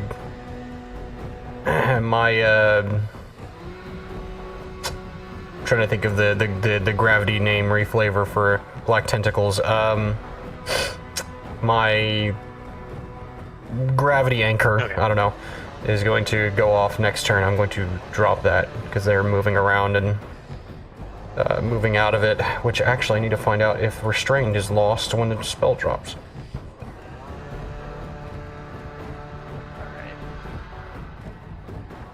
Then, Void Vine? yeah. I did the... Yeah, dwarf 1 took the damage, and Alex is going to try and spend some time to work on getting his legs free. And that will put us at the top of the turn with Seraphim as you come down the stairs after visiting the armory. I'm at the I'm at the bottom of the stairs. Yeah. Hey, buddy. Fucking, you just hear a smack against the wall. And can I tell that this guy is dwarf 4 is restrained? I would say that, is it visible? Would you say it's you're visibly able to tell? Oh, there's like if gray one's- light coming up from underneath it.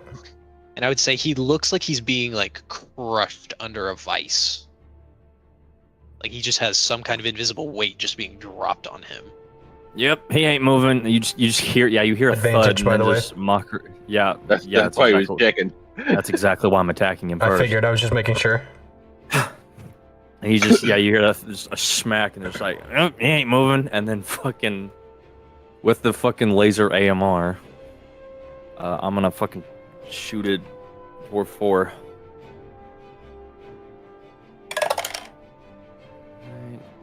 Yeah, because he'd be able to see over all of us. He's still at the top of the stairs. Feet, roll 8. Or partway up the stairs. So, No, yeah, 25. Yes, that hits. Fun fact. I think it Fun does. fact. Let me roll damage first. I'm gonna. That seemed painful. Yeah, I'm gonna also expend a charge from the AMR, so I'm gonna roll. Thing. Hang on a second. Oh yeah, hang on. 2d10 plus the d8 for the charge, plus my 2d6 from sneak attack. I think Serena has somehow ended up being the karmic punching bag for all the damage that Seraphim it's does during insane. combat. It's wild. Like, Seraphim does like 8 billion damage every combat, and then the enemies are like, "We're gonna get you back for that," and then they take a shot and hit Serena in the arm for some reason. Misogyny. We're gonna hit the lady first. Yeah, they go to shoot Seraphim and it just hits Serena in the arm, and she's like, "What the hell?" That was gonna be, let's see, 10, 15, 15, 19 damage. And let's see, it's gonna be 10 force, 1 radiant, and then whatever the fuck sneak attack is. What is sneak attack damage? I think it's just extra of the damage you do. That'd be force damage. So, unfortunately, 1 radiant, but 18 force damage. So, all right, so 19 altogether. Cool. Yes. All right, so I'm going to add. That would be 107. All right, where are you shooting? Probably as close as the head as I can. As you shoot this dwarf in the head, you see as half of its skull and face are just immediately disintegrated away. But it just cranks and turns its head slowly up to you, Seraphim, and just begins to stare. All right, cool. Let's go for the other half. Attack him again since he's still standing up. And I'm going to use. He's still restrained, so you still have an advantage. Exactly. I'm going to use 2 grip points on this one too for violent shot. So let's see if I crit. Let's see. First attack. I re-roll that. Damn. Okay, so 28. 28 hits. Oh shit! I forgot to add +5 to that last attack. Oh, do I need to put some more damage on? Yeah, because of that's with my +5 to damage. Yeah, I forgot to add that. Yeah, give me 1 sec. Yeah, I'll add that real quick. No worries. And now for this one, 28. So that's going to be 2.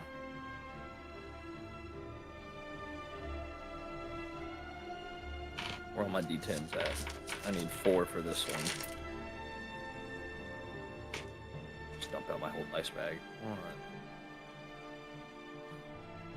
1, 2, 3, 4. I'm gonna expend another radiant charge. D8. Look at the cavalry coming in. Oh yeah, no, I'm here to help. Let's see. Look at the map. I'm looking at the map. Look around you. Well, listen, I'm in the stairwell. I just moved him up here because I'm up above. I was talking I will about say, the ones we what is can't behind technically you- see. What is I behind don't you, know what- Seraphim, will come into play after you take your attack. Don't worry. I'm just setting up. Don't worry about them. Sorry, that was just me going, hey! And I forgot I was unmuted. 9. 34 damage. How do you kill Dwarf 4? I fucking blow the rest of his head smooth off. The Smooth. rest of his head. The rest of his head gets Smooth. blown smooth off. It gets most smooth off. And as it falls to the floor, the body doesn't fall over. It just lands to its knees, and its palms face out toward all of you, and it just kind of takes a strange death pose as it just slumps and deactivates. And as you That take, doesn't seem odd. my bad, I didn't want to hold up the rest of your turn, Seraphim. Well, I mean, is something about to happen? Because I was gonna use action surge. It's nothing. It's things that would be happening after your turn. So do not. Go ahead, and do your thing. Oh, and also, would you consider one of these guys a creature of significant threat? I would consider all of them significant threat. I gain a grit point back from killing him. I was about No, to say, I knew that's where you were going with it, and I was about to say, like, words are leaving my mouth. You should probably add a grit point. All right, cool. And now, second, I'm going to fucking action surge, and fucking aim straight at the dwarf 3. He looks scratched. Motherfucking bitch. That's a nat 1. Alex to initiative. Second attack, God. fucking not any You have better. an inspiration die. Could you take it, use it for that? I could, couldn't I? Yeah, I'll use it. Oh, hang on. Second attack I rolled was in 17. It's attached to the exact same piece. 17. A 17 does not hit. 19, I think, is the number we need. Oh, Yeah, that is. I'm gonna use inspiration on my nat 1 I rolled. Go for it. That's better. 30. Yeah. Let's use 2 more grit points. Why not?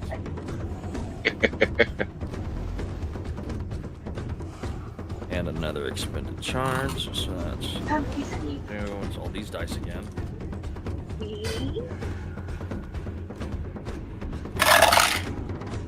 Damn. 4d10, baby, plus an d8. You're the one that's gonna have to put it together.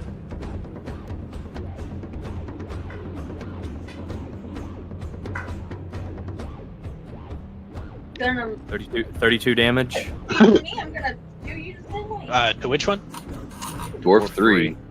Okay. We're- And how much damage again? Say that one more time. 32. Hold on, I gotta do the math for that. Serena, 92. you better start sweating. No, 91. The gods of fate are gonna come for you after the one. 91. So, Yeah, they're gonna come after me to 91. kill me Yep. for transgressions I'm not aware of. I kill What? people, not Transgressions gods. You're not even, transgressions you're not even committing. And now, if possible, I would like to use. Can I bonus action hide and just slump back around the other side of the stairs? Yes, give me one moment to get everyone added to initiative, and I will tell you what happens as you move back to hide. Yeah, I'll roll stealth for that if need be. The dwarves are distracted enough. The one that was focused on you, you blew his head off, so you're good. Oh, shit. Alright. Oh, shit. Oh, there we go. Finally. Of course. Alright, so... As you duck back, Seraphim, and you make your way... You begin to make your way and move kind of back behind the doorway where you can still kind of see if you stick your head out. But you turn back to kind of lean against the wall after taking the shot. You just see Hammer walking up with 3 bots surrounding him, and kind of makes his way to the door, closes his eyes, and he just says, "You might want to step out of the way, Seraphim." I move somewhere to keep hidden. Oh no, I crawl on the ground. I'm And, finna start Hammer- shooting between people's legs. Hammer begins to make his way slowly and cautiously down the steps, but the bots just leap down one by one onto the fields. And you see as they morph their hands into sharp mithril blades and just begin to kind of slowly survey the area as Hammer begins walking down. His eyes are still closed. To anyone that's looking at him, he is walking with his eyes closed down the stairs. As we move from Seraphim to Serena. Okay. Check one thing really quick.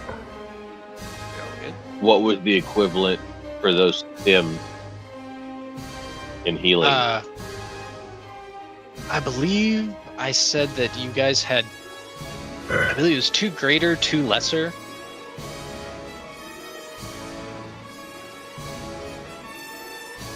And then just a pack of, I think I said you had 3 normal ones. And they were all kind of spread out between everybody. I definitely would have given one of the graders, or hell, it wouldn't have surprised me if I gave both of the graders to Serena after her basically going down to hell almost. So, yeah, I wouldn't have wanted to risk that again. I probably would have just given them both to her. Unfortunately, the distracting strike on Dwarf 3 is gone at the start of my turn, so can't fucking benefit myself, you know? Wouldn't want that. So, what I will do... 4d4 plus 4 if you roll. So... to start... I'm gonna swing at Dwarf 3.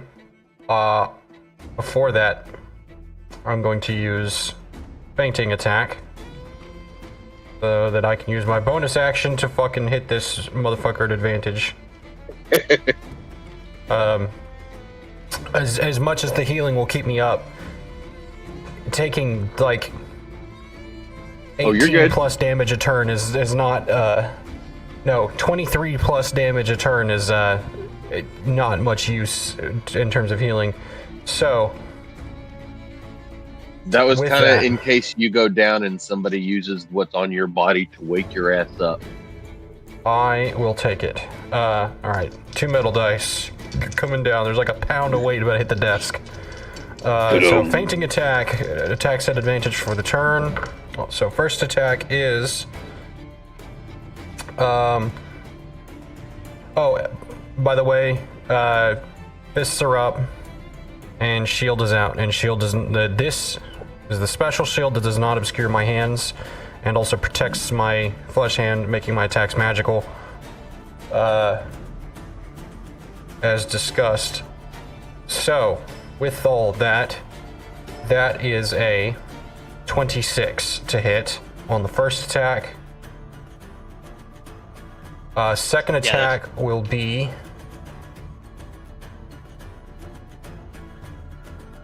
fucking another distracting strike, and that'll be my last superiority die. Alright. Let's see what this motherfucker is gonna take. So that's gonna be... I can do math. Don't you question me. 23 to hit. Okay. Yeah, that also hits. I'm gonna roll the 2d8 for the superiority dice because that's 2 separate maneuvers. Dude, these dice are fucking me over on these superiority rolls. That's 4 damage from just the superiority. Magical bludgeoning fist attacks, and the rest of it is going to be better, I'm sure. So that is 7 bludgeoning for just the attacks. And so then, all together? Yes. Okay. And that is the end of my turn. I can literally go nowhere else. That is all against dwarf number 3.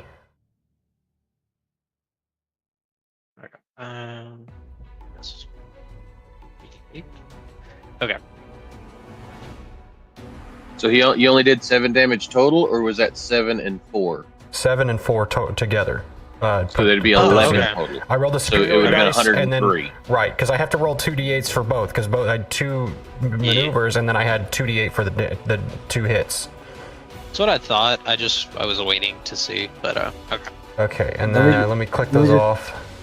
I want to point out how funny it is to me that there are 14 things in initiative right now. No, it's I was about to say I'm. Oh. Yeah, that is really funky. This is turning into a battle royale. You could have had the bots all go at the same time. Yeah, I guess that's true. I think I will do that. All right. So let me remove. Maybe we could have them all go at Hammer's at the same time at Hammer's turn. Shorten it even further. Yeah, That's I'll just. Yeah, we'll let me remove that, and then remove that. All right. Yeah. So we'll have the. So it is on the bot's turn, and we'll go ahead and move with this one. It is going to. You all see as it clings to the wall and just kind of begins to walk across the wall, and then it walks up face to face with Dwarf 2 and will attack it twice. Oh, we're done. It misses the first one. Ooh, and it hits with a nat 20 on the second one. So that's going to be.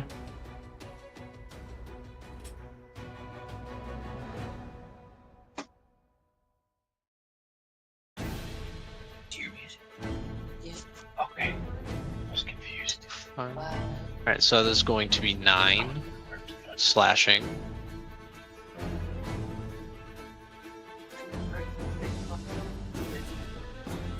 Wait, it was a. Was it 6? It was so that's 6. going to be 9 15. would have been 15. Then it is going to swing again. Let me roll that.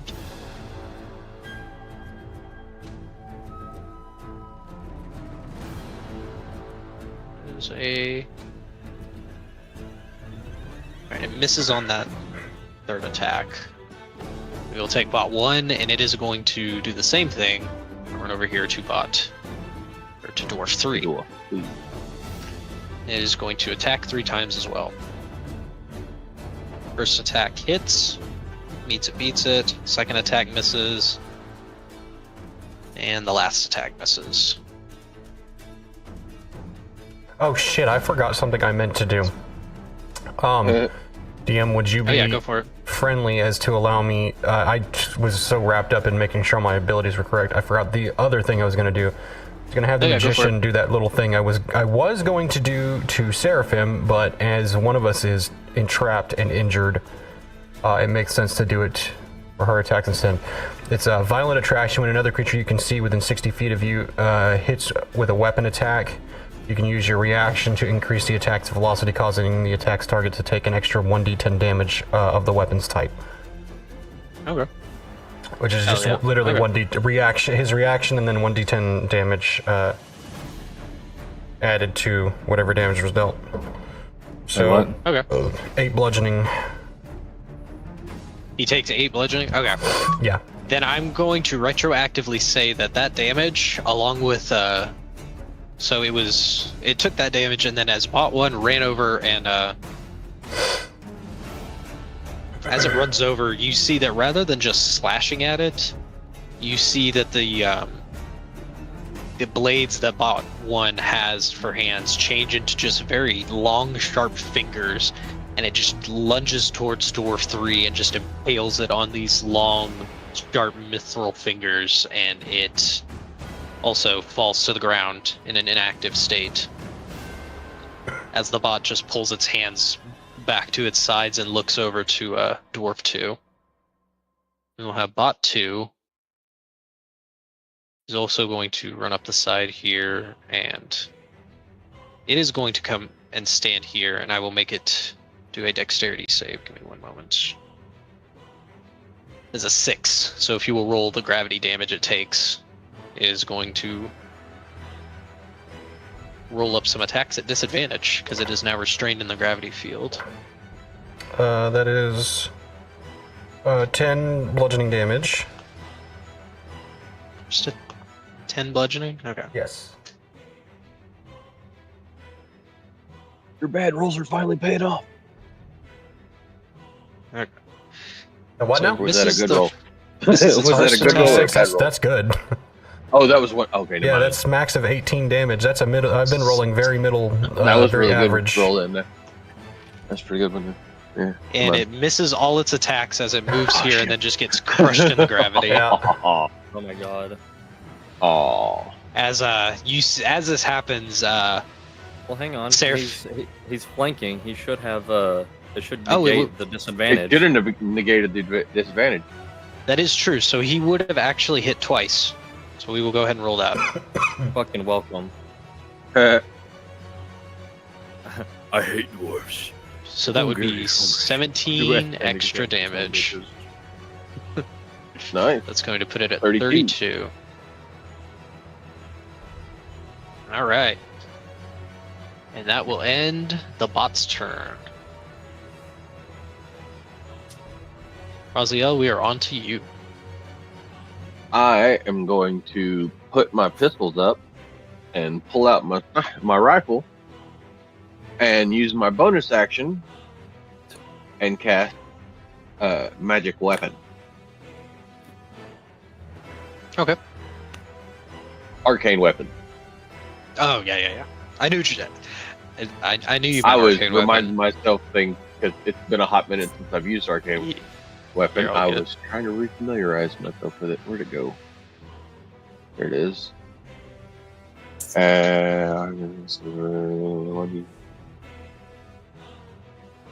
Okay, so, and I'm gonna basically look around Serena's shoulder, and I'm gonna shoot this dude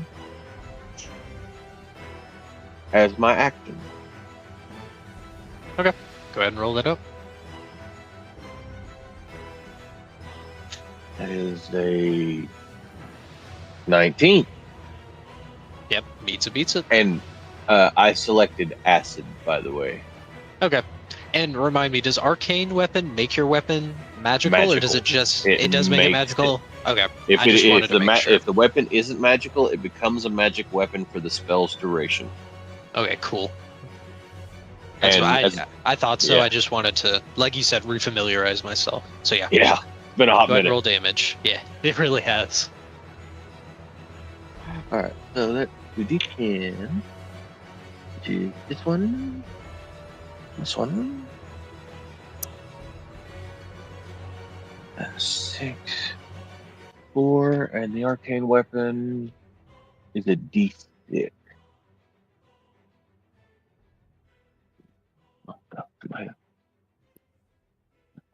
So that is 14 points of damage to this fellow in front of me. 14. Number 2. Okay. Yeah, 14. So we So, are at 46. Yes. All right. And I'm going to shift around this way to get a little bit of distance, just in case. Sounds good. Is that does that finish your turn, or is there anything else that you were doing? Nope, that completes my turn at the moment. All right. Magician, you are now surrounded by these strange mithril bots. Serena, Stone, who I will say now, he seems to have fallen somewhat comatose on the floor. He is propped up on the wall, somewhat unresponsive at the moment. Damn. Where is it? There it is.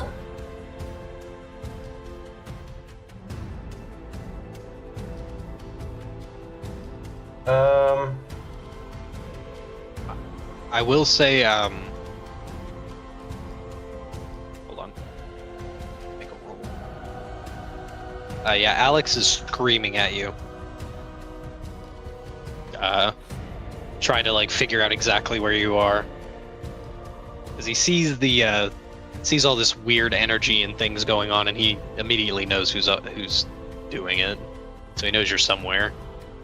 So I'm gonna drop the gravity anchor. That's a good idea. And then this 10-foot radius. Jesus Christ. Is there any way that I could? Let's see if there's any way I could finagle that.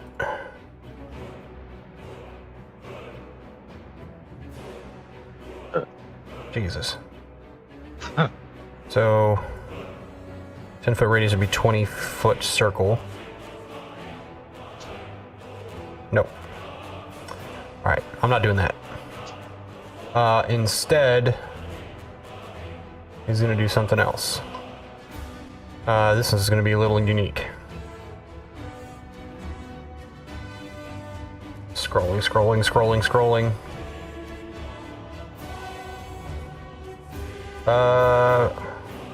What is the area of that?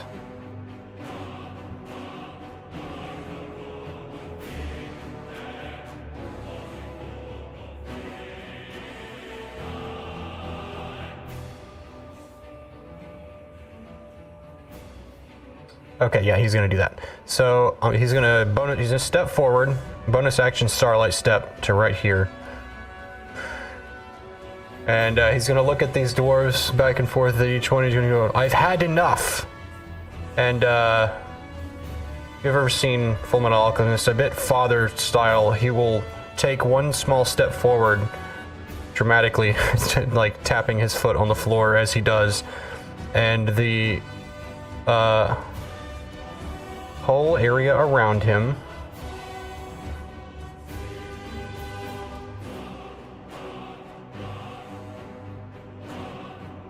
let me find all of the stuff I want to click. I'll fix the filler. Hang on. 30 feet around him. When they start their turn, they're gonna have to make some saving throws. But everyone in this circle, honestly, the whole hallway, but specifically in the circle, Harvest 2 is vibrating after that in reaction with his motion. And so now there's just a room just has this kind of constant like buzzing sound going on. Yeah, so once they start their turns, they're gonna like him. And that will end his turn there. Okay. Oops. As it rolls over to Alex, he's finally freed his feet from the restraints and he stands up. And after scanning the room, what would you like him to do now that he is up and around?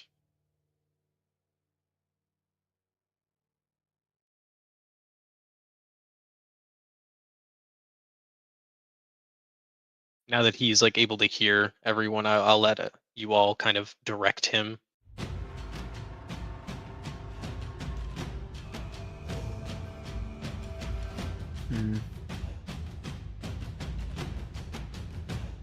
I think maybe we should. I'd probably have him just go after the guy closest to him. Yeah, because Magician is right here, and Alex and me are right here, so we actually could flank him because my turn comes after yours, so. Okay. We just got like we basically have a kill box right here, so. Let me roll something real quick.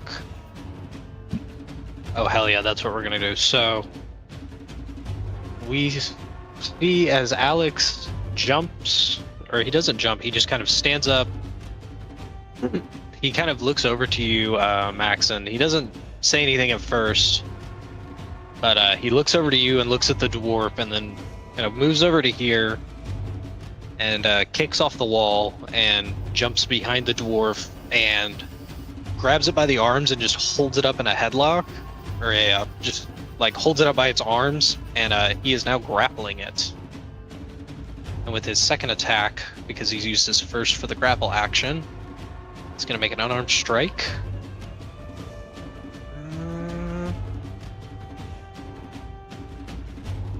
Deal 7 to it.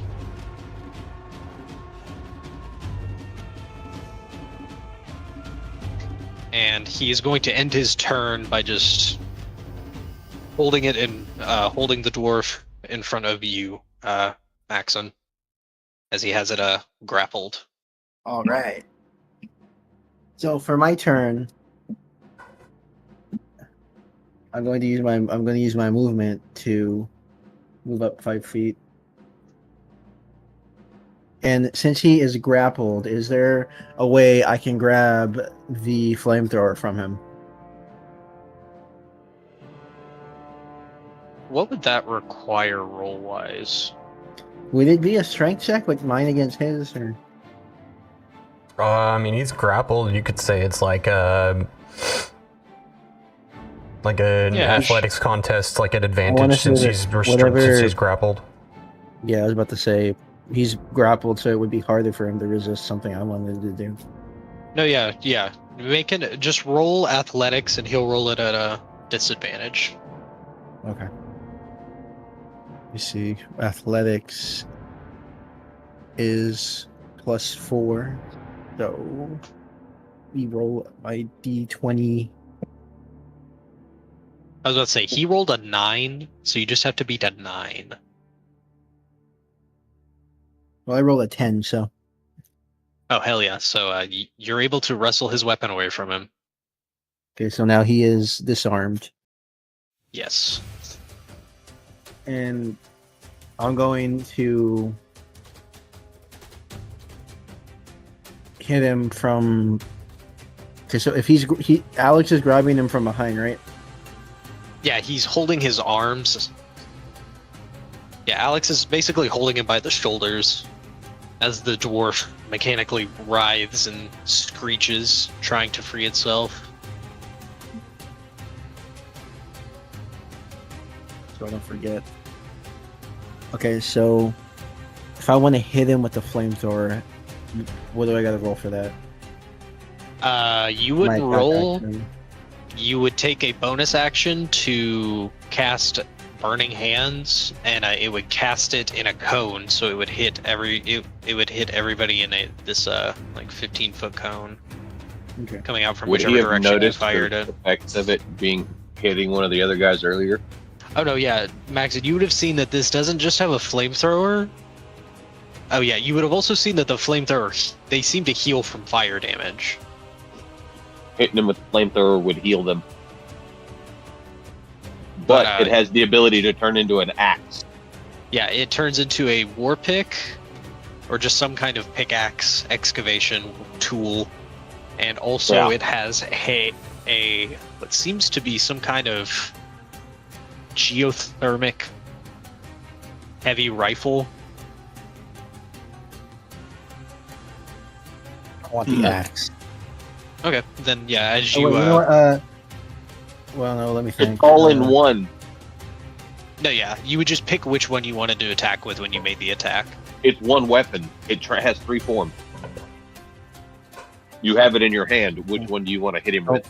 Maxon notices that they can just change into whatever, and he's like, "I'm keeping this. I'm going to." I will switch say, it to It, the axe." it requires 2 hands to use no matter which function, because it is very heavy, and having all these weapons together makes it very dense. So you could only wield it with 2 hands. I just wanted to let you know. Okay. And I will send you the picture for the stats and everything. I think the strength I have, I can wield heavy weapons pretty easily. Oh no, yeah, you can wield it with no issue. It's just you will require 2 hands to effectively swing it and fire it.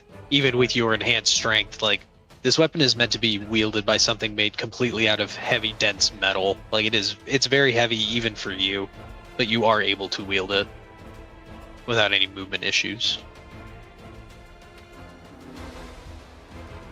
So yeah, just go ahead and roll the attack rolls. It is it's a martial weapon.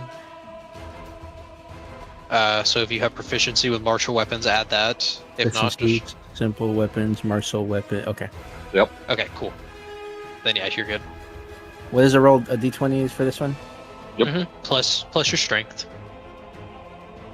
And proficiency. 6 plus 4. And then he's grappled, so would he have advantage, or is that just prone?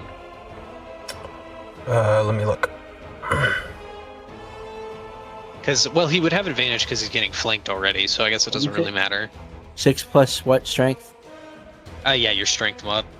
And proficiency? And proficiency. Yeah. Okay, Yes, sorry. So that was a... Okay, so it was a 6, 7, 8, His speed is 0. 11, 12, 13, 14 damage. Well, this would be to hit, because you rolled the d20. But you Did it do hit? roll it at advantage. That doesn't hit, but roll it again because you have advantage, because you're flanking right now. Okay. So yeah, roll it again and see what you get. 10. That would be 16. Okay, a 16 still does not hit. What's your proficiency modifier? Isn't it +4? It's +4. Everybody's your is +4 strength? right now.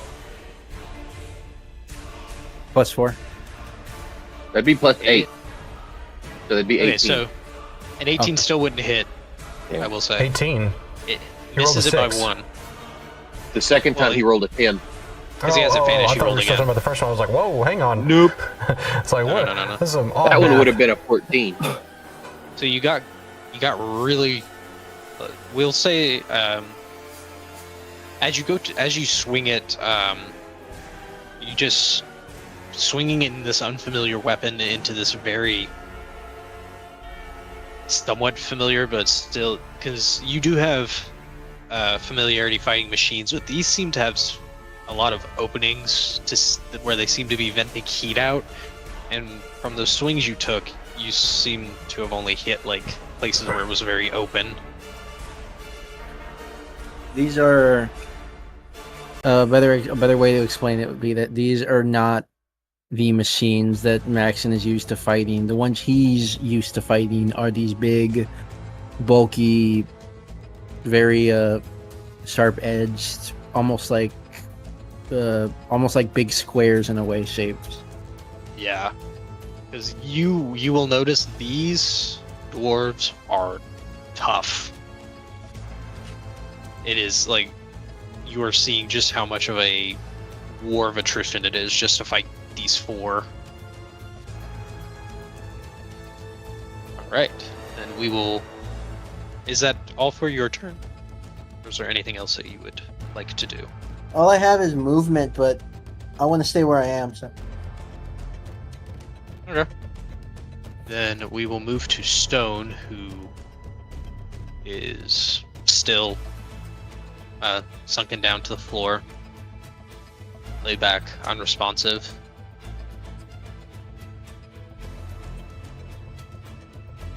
Move to Dwarf 2. What happens when he starts his turn here? Saving throw. Okay.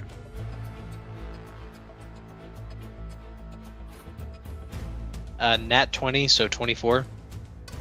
It will take 2 force damage, and its movement is halved. Okay. Boom, boom. Its movement is halved. What's its move? So I know. Okay. That's funny as fuck. And that was on Okay. him succeeding or failing? That was on a success. That was him Damn. rolling a nat 20. Yeah. That's what I was about to say. I will say the magician has his left hand that's not holding the rod. You see he's kind of holding it up like this, and his fingers have begun to turn a bit of like a dull grayish color as the hallway continues to just vibrate.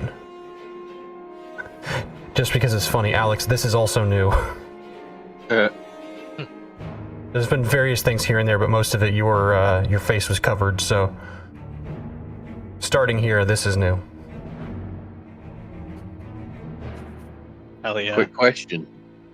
Do you get to choose who has to make that saving throw? Hostiles. Just checking. Hell yeah. Making sure That's why I did it. for myself. Okay.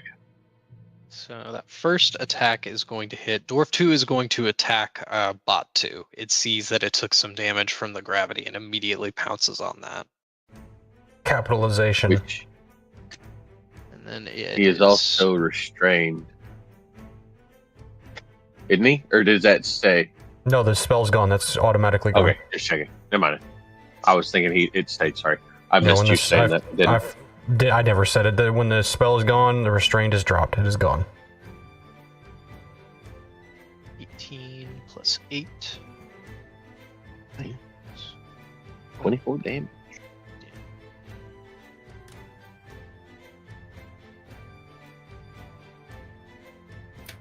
26 damage. Yeah. So that would be, wait, what did I start at? 10. Yeah, You said 10 you was rolled thirty- 16 and then you said plus 8, 36. didn't you? They rolled 18. Oh. Yeah, I rolled 18. My bad. If I misspoke. No, I I misread. said 18. Misheard. Okay, so Bot 2 is the dwarf takes this war pick and slams it into the bot, and you see as this piercing weapon seems to just be like digging into the liquid metal and just like ripping it out onto the floor, as bot 2 is kind of just reverting to a puddle in front of the dwarf, as you see the bits that are coming off and leaking seem to just kind of be running off into various parts of the hab.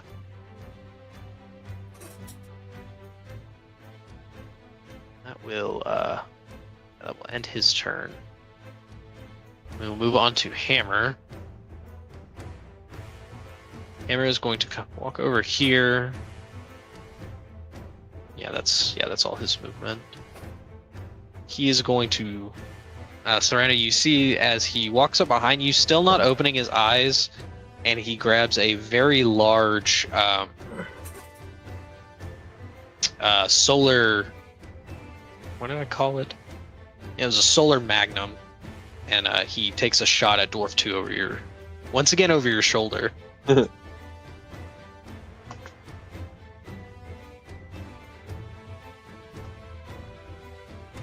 the hell? God damn it. There we go. There we go. Okay. Oh wow, that barely hits. Okay. That was... Let's see.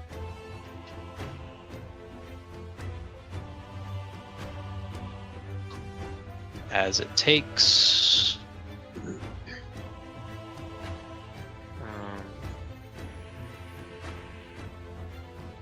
14 radiant damage. We'll put it at 62.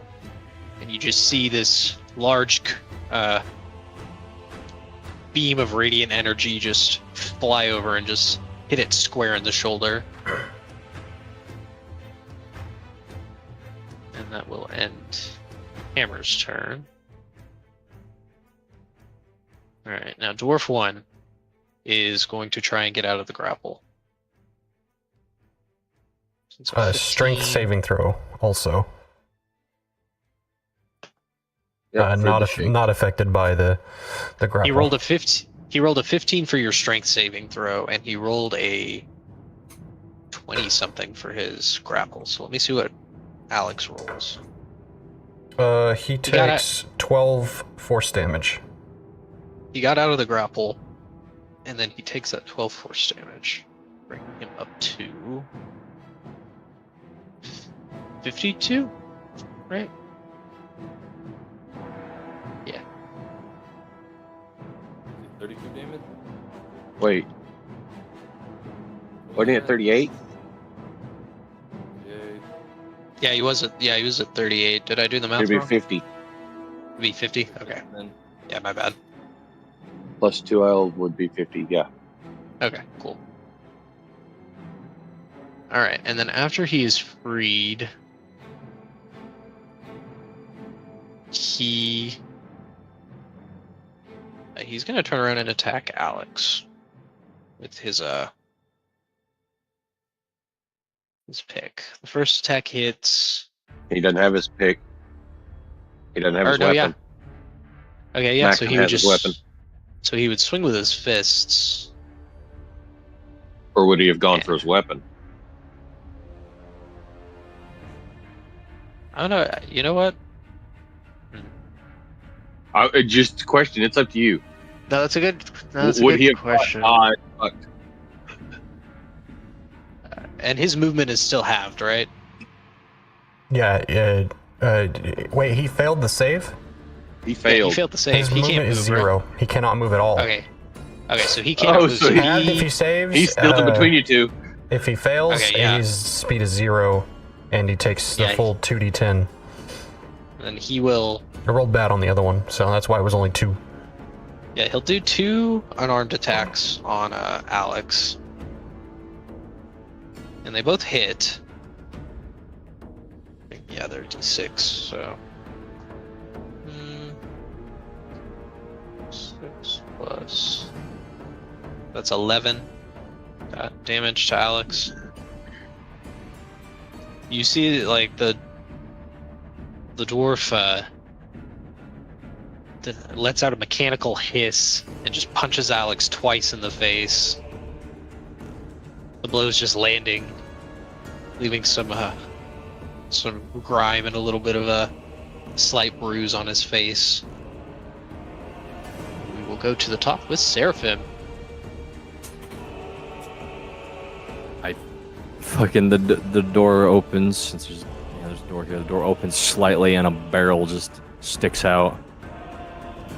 And I fucking fire between the legs of everyone here and take a shot at Dwarf 2. There's a nice even gap, I think, if you look here from where you're at. I will say, roughly.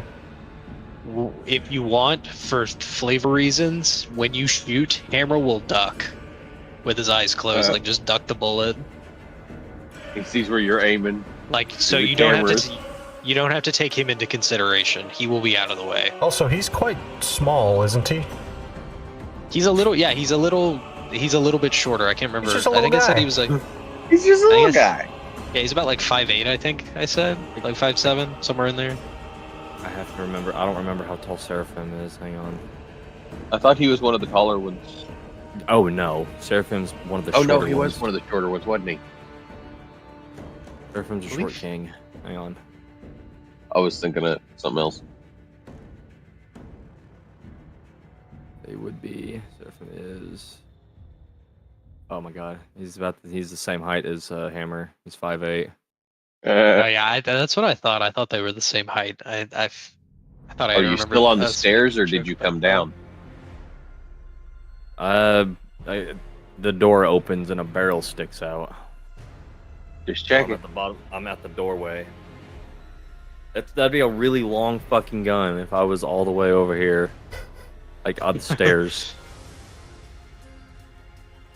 Just fucking. I guess end of the comms, just Hammer duck, and then just Hammer duck.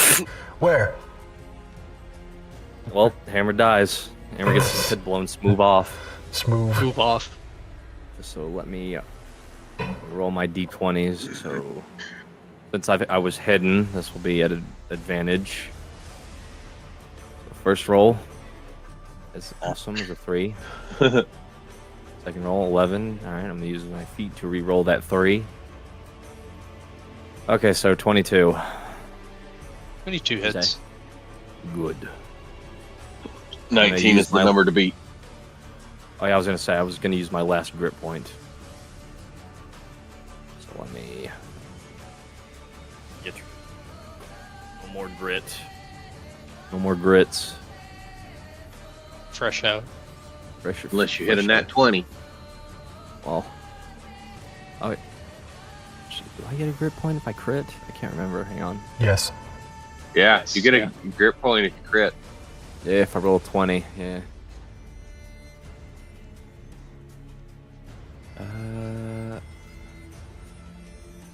Because that's true for any that have little speakers like that. Yeah, let me add another expend a charge as well. Okay. Oh my god. That one's cocked. How do you cock a dice in a dice roller? It's been happening to me all night. That's why I stopped using the owlbear when I was like, alright, it's fucking with me. I guess, yeah, 22 damage. 22 damage. Alright, so that will be 84. Oh. I will take Alright. my second attack.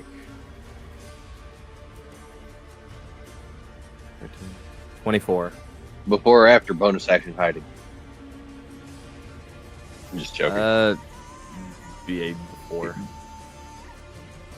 Yeah, that hits. I figured it didn't matter at that point. I was joking.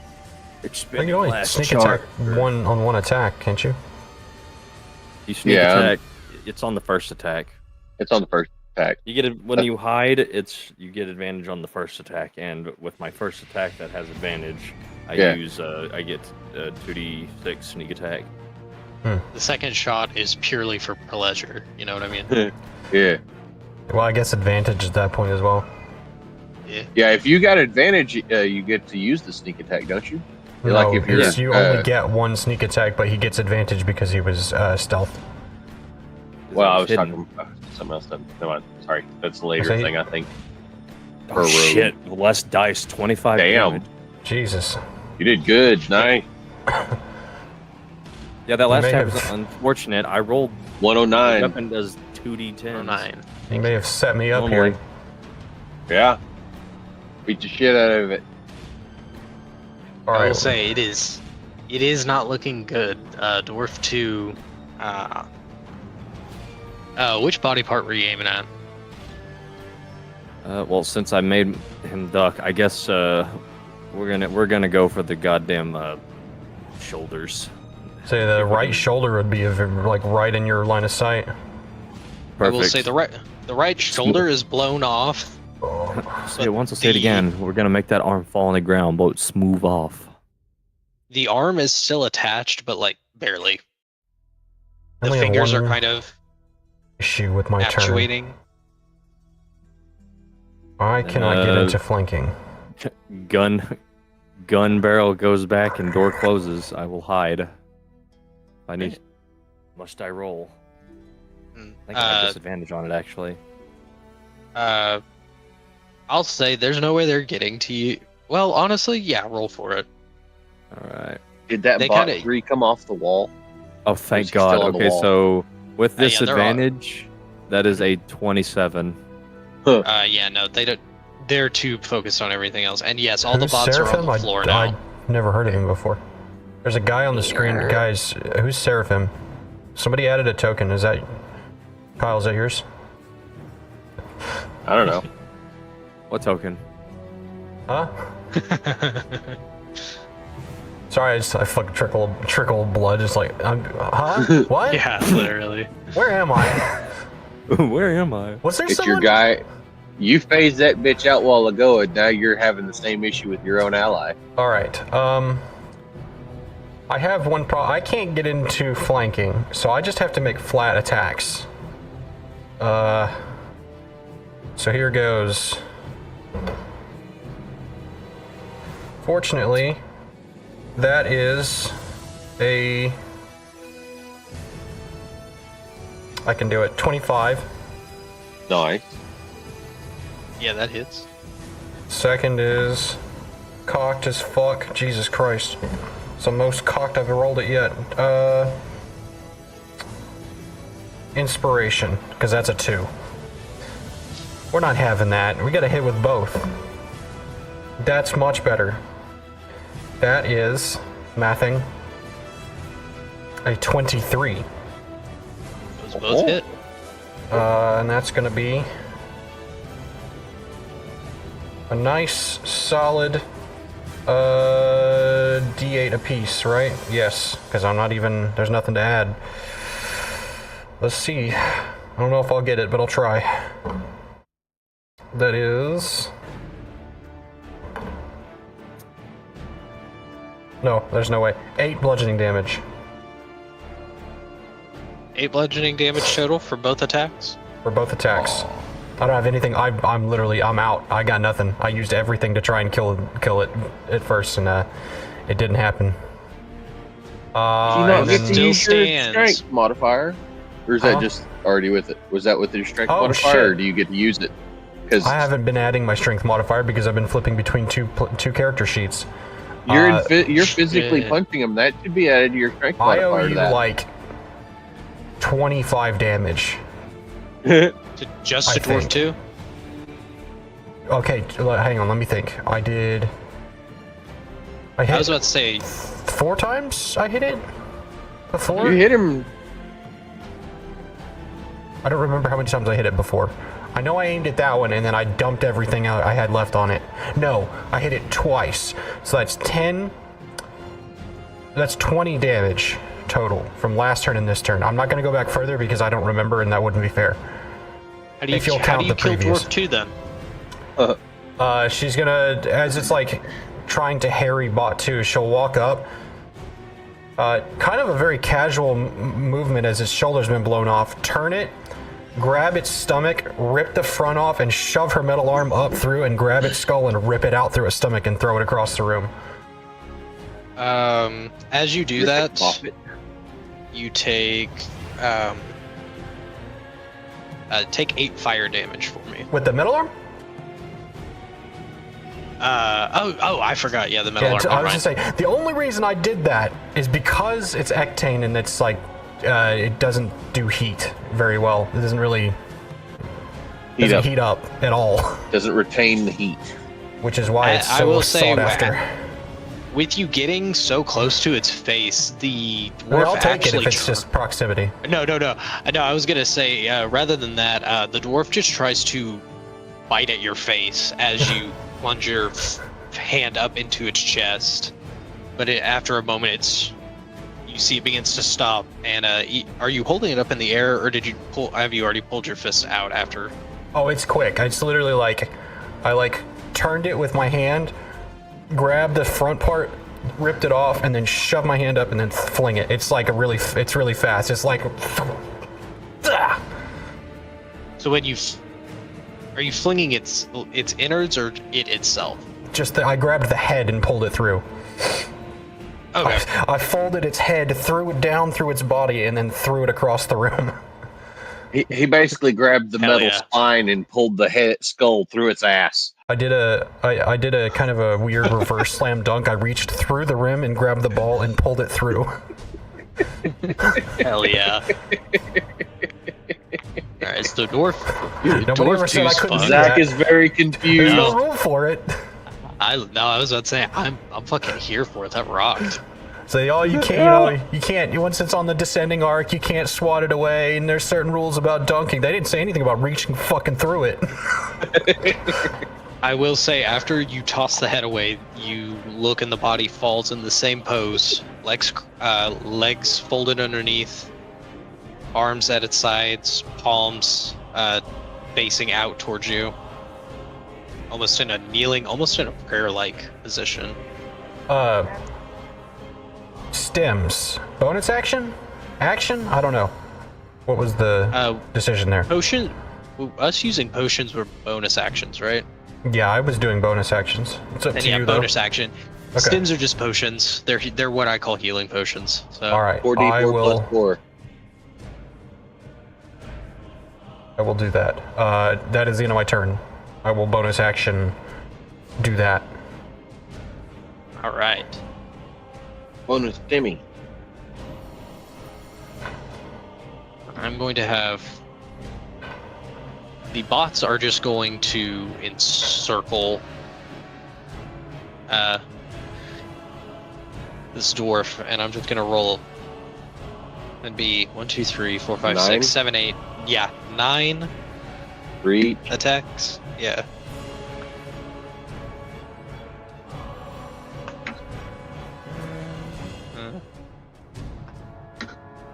It doesn't hit. Nat 20. Ooh. It. Jesus Christ, this dwarf is surrounded. Yep. Yeah. I think it's fair to say. What is this, Miss. Jubilee? Use the. Miss. For my political folks out there. I think Miss. it was fucking. Stupid ass show. Call it Cthulhu. Say Dungeons and Daddies when they had 4 people surrounding one guy. There's like you just beat his ass. Like there's not really much he can do at that point. 7 HP gain. 7 plus 4, so 11. All right, and so they hit. How many times was it? Out of the 9 attacks, they hit 4. Yeah. So that is Almost half. 1, 2, 3, 4. Oh my god. You, Maxon, as this dwarf continues to move, you see Hammer's bots surrounded, and they just start stabbing and slicing and just picking it apart, essentially. I can't make the Mandalorian reference without spoiling the end of season 2. But you know what I'm thinking if you've seen it. But yeah, it's the same as before. They take their fingers and they stretch them out into these long, sharp, protruding fingers, and they're just like strategically stabbing into the dwarf, and it almost looks like they're disassembling it with these long fingers, piece by piece, almost. All right, on to you, Raziel. All right. If I move up around here, can I get a shot on his ass?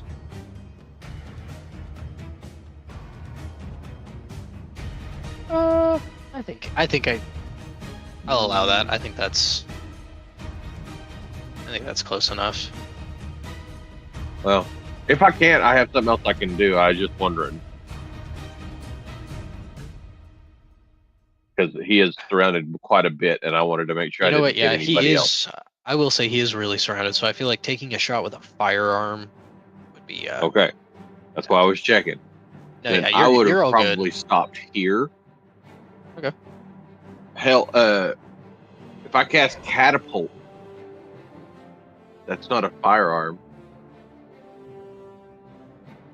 I'll say with a catapult, I will say that you would be able to throw it at an arc to be able to hit them, much like how real catapults were. Aha. So I will say that would be able to avoid hitting anyone. Yeah, it's Then kind of that- telekinetic based. Move it where you Yeah. want it.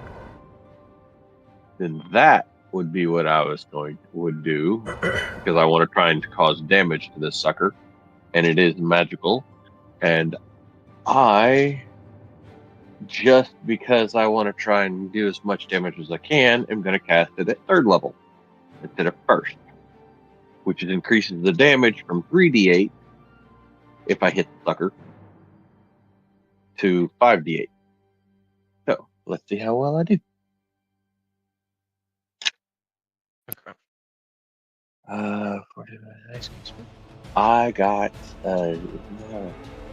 yes, +8. I got 22. Yep, that hits. Because it's So- just against his AC, right? Yeah. Okay, cool. I just wanted Counts to as make a sure. physical attack, if I'm not mistaken, because it's bludgeoning, magical bludgeoning damage. Okay, yeah. So yeah, that hits. So I need 5d8. That's 6, 9,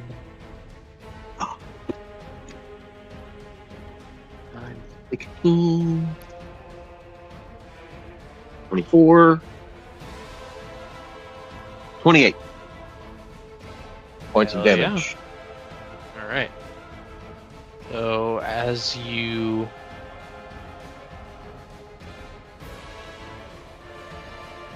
what are you flinging at it exactly? Does it I have to be figure anything specific, or is it just anything?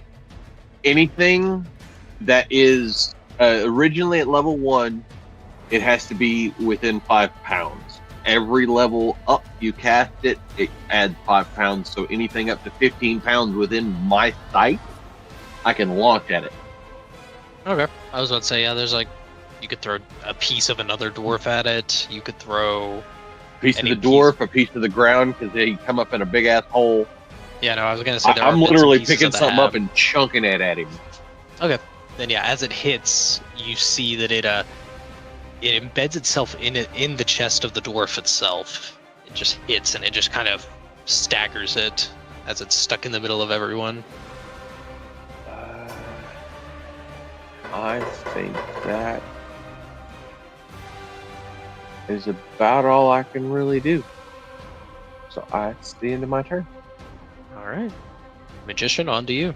I already pre-rolled my shit, and I only hit with one of my gravity waves, so that is only 1d10 of damage. 19 plus 13. Because of wacky shit. Bonus action, change the armor to things. It gives me an extra +2 to my spell attacks, but I lose 2 AC. Okay. So I'm at because I went from the higher AC setting, which has me at halved movement.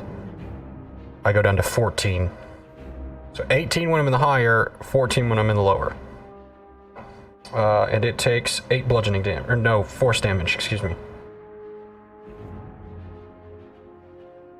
So that gets it to 116. 116. Yeah, the dwarf is not looking good. It is, I will say that both of its arms are barely holding on by the very finest of shreds of welded and pieced together metal.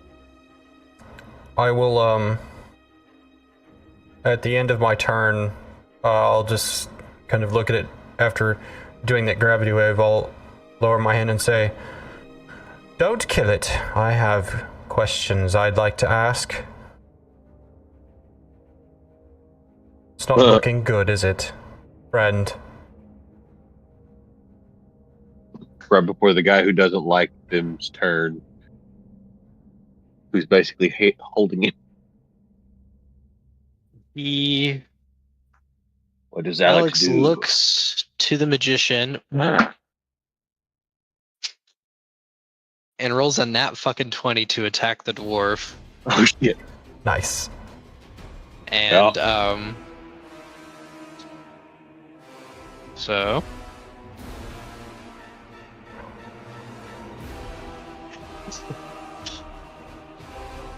while doing 11 points of damage with an unarmed attack, grabs it by the spine. Was that plus your strength? Sorry, it doesn't matter anyway. It's over 4 points. Oh yeah. I was about to say it's over 4. Random thought. No, it's all good. Muted.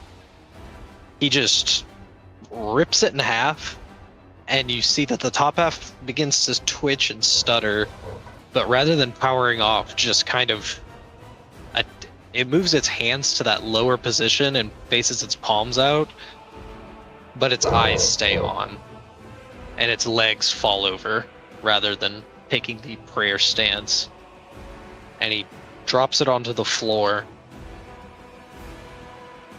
and he just looks up to you, magician, and just says, "How's that, Vess?" Perfect. And that ends the encounter. I got the one just for this. Always perfect. Since we don't have the one I usually use, now removed from fucking Spotify, the enemy's den, I could pull it up, but that's the risk of ads.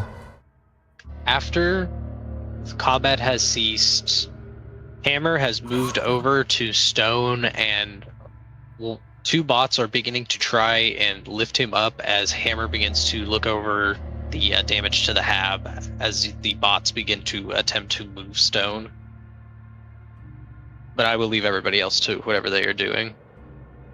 Seraphim pokes his head out and just like, "Did we win?" We did indeed. Most of them are dead. She's gonna wander over. Limp Wicked, more rather. and he just falls face first on the floor.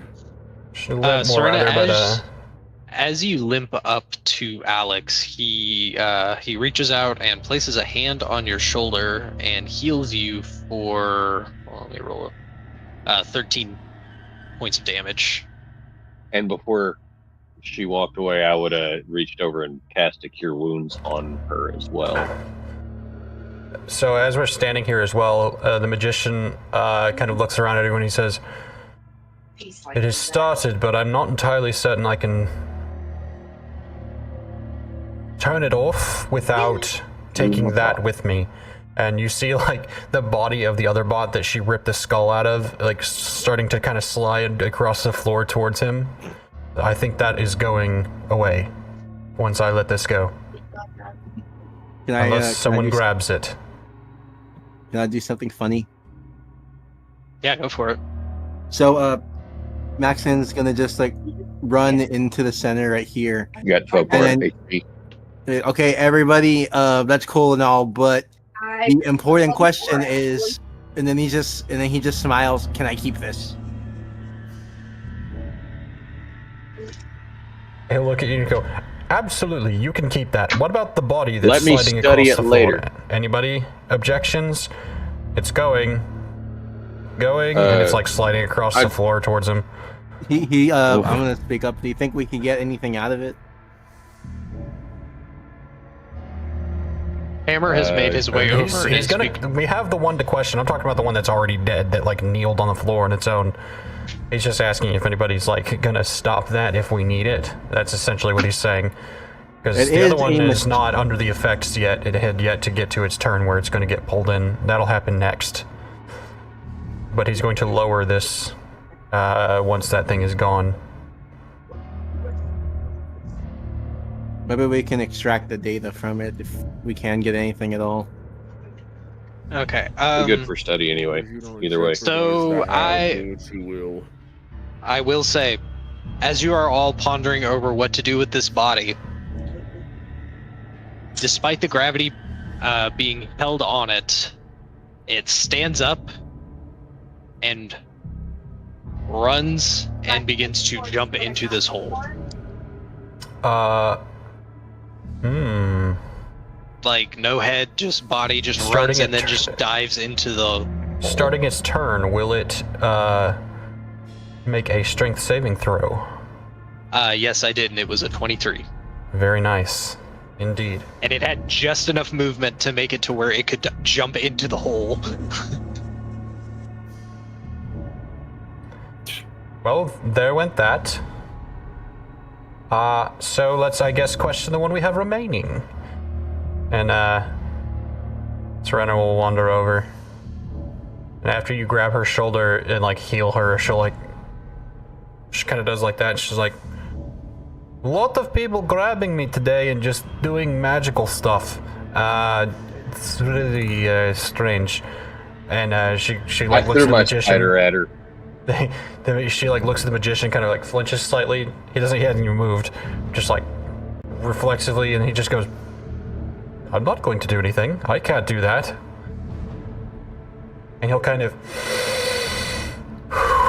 and then like the rattling and vibrating of the hallway stops, like this immense pressure, and a little bit of like a silvery grayish dull glow begins to like leave from the area as well as from his body. Serena's gonna like kneel down next to this, well, half of a bot. So, any messages? Anything you want to tell us? Threats of violence, anything like that? Anything new anyway?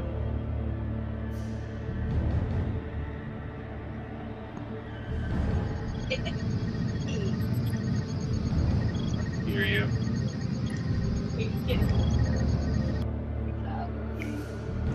What was that? I don't like a part of it. I heard Oh, I think my mic messed up. it was very quiet. I heard something, but it was kind of quiet.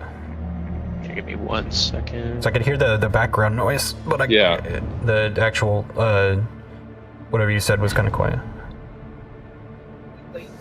Okay. Let me know if you hear this. I have no message for you. Ah. Yes. Much better. So what is the plan? What is the goal?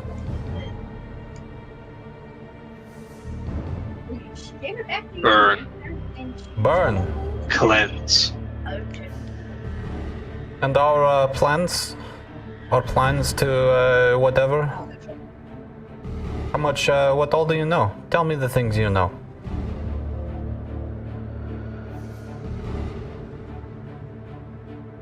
It just stares at you. No response. So you think you're going to burn the world? Your king thinks. Go ahead.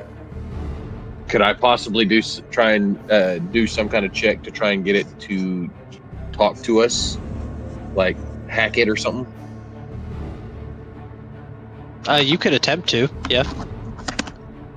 I would like to do so using Hammer's tool he gave me. Go for it. Oh. Which is...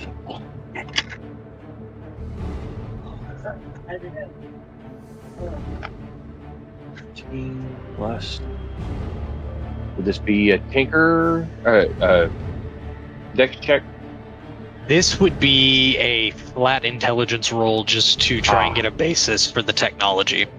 Like before you even try to touch it with any type of tinker tools. 23.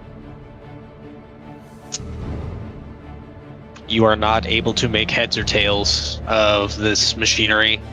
It is foreign, it is odd, it barely looks like it was even made by hands themselves. But yeah, you don't see any way to find a way to get into this.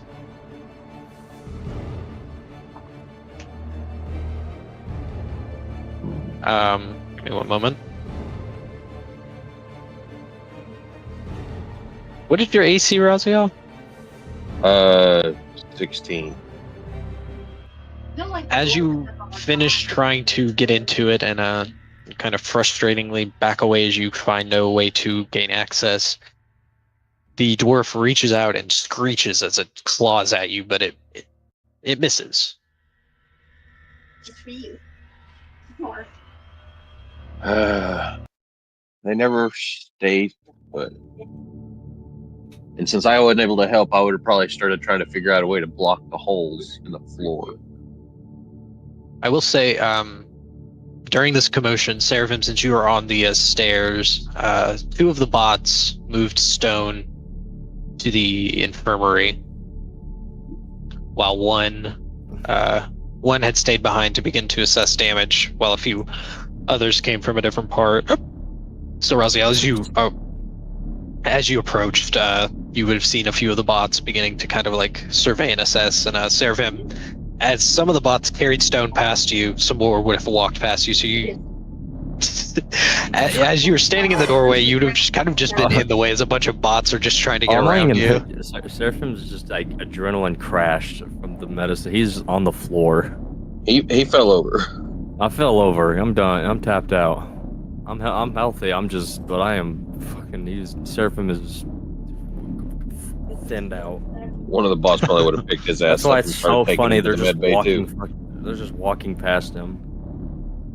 No, You know what? This is fine. Honestly, one probably would have started dragging you to the infirmary. Dragging. Ow! Thud. He's on stairs. So, still talking to this dwarf. She'll kind of look around at everybody and she's like, unless anyone else has anything to say to this, I have words of parting. So, before I say my thing, say your piece. Going once. Going twice. Hey, I just did that a second ago. Well, I'm stealing your thing. So, and she's gonna pick up the dwarf by like the neck and just pick it up with the metal hand and begin dragging it. What part? Well, I guess the arm is the only thing that really drags the floor. Dragging the arm across the floor, holding it by its neck towards the hole on the other side of the room. And she's gonna like hold it up over the hole in front of her. I have a message for your king, or whatever he thinks he is. You think you know stuff? You know our plans, you know what we're going to do. You think you know what's going to happen. You think you know that you're going to win. That you're going to take over the world. You know you're going to bomb it and explode everything. You know where we are pretty much all times. You know what Bunker B is, you know how to get into it.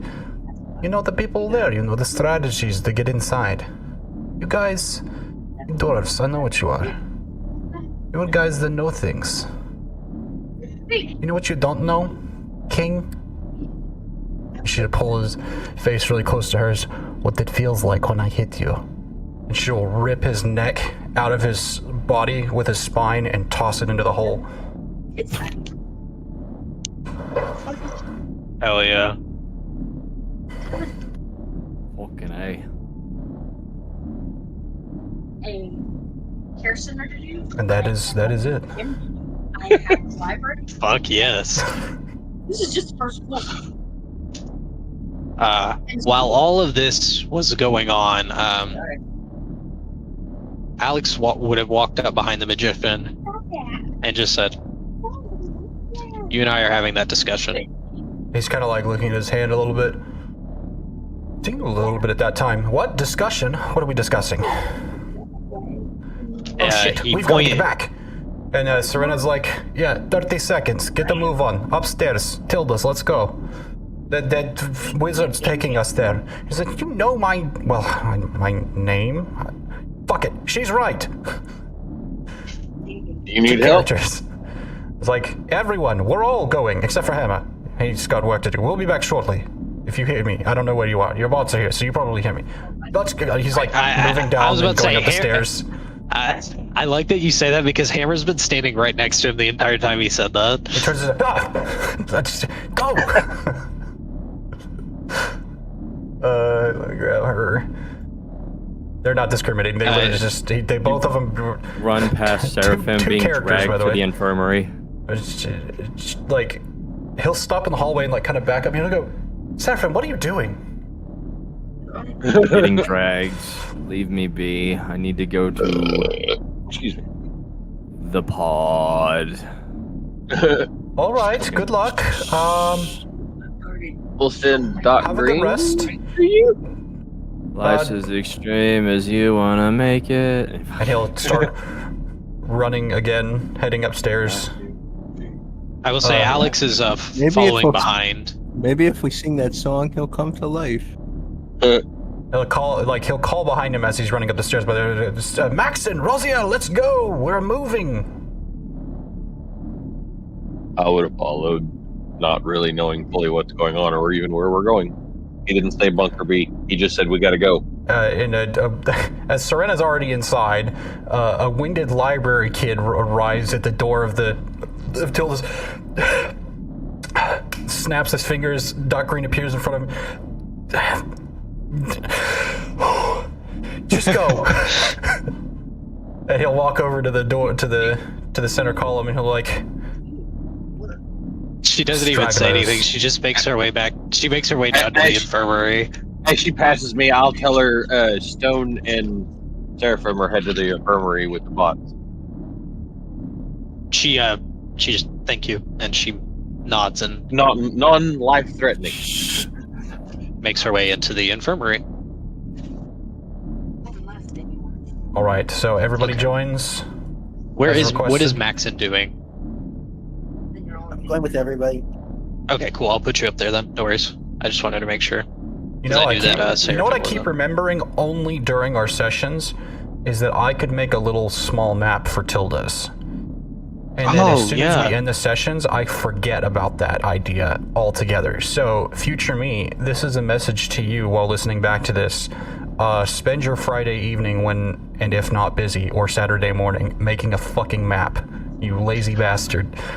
I was about to say, I send that message to me because there's so many maps I need to finish. I feel that. There's so many I should have been working on.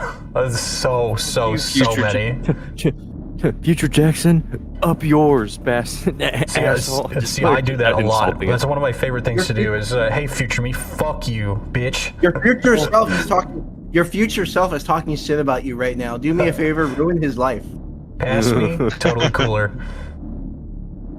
But yeah, so once everybody files in, lever is pulled, and we return directly to the room where I saw that dwarf immolate itself. And like as we're moving out, magician will be the last one out.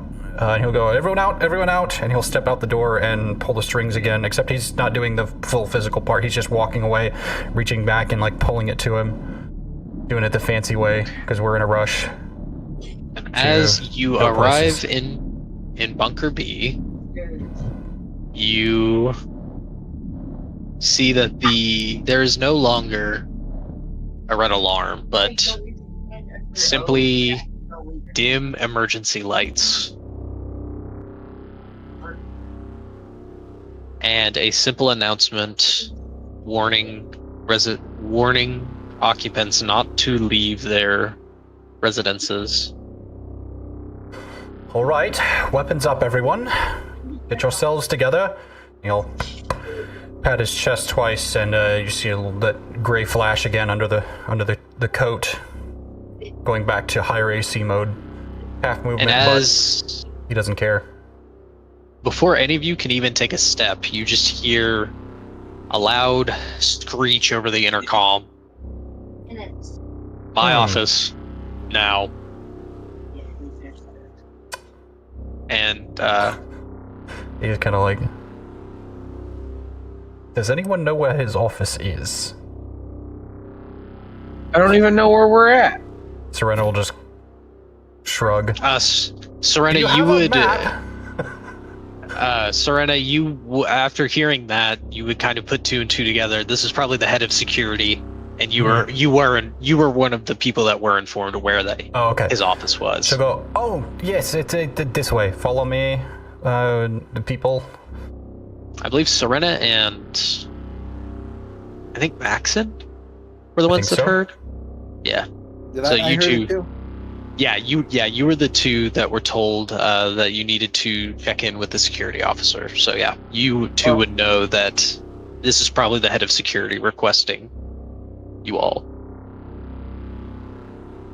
All right, we will head that way then. All right, then yeah, as you all make your way through, and she'll pull the helmet off. First time in a while. Loud hissing. You all see the remains of, I wouldn't say a gruesome battle, but definitely a hard-fought battle. There are a lot of casings on the ground, a lot of singed spaces on the wall where you would know that light rifles were fired, a few fires. A lot of things just seem to be knocked over, torn apart, turned into like makeshift cover. Things of that nature.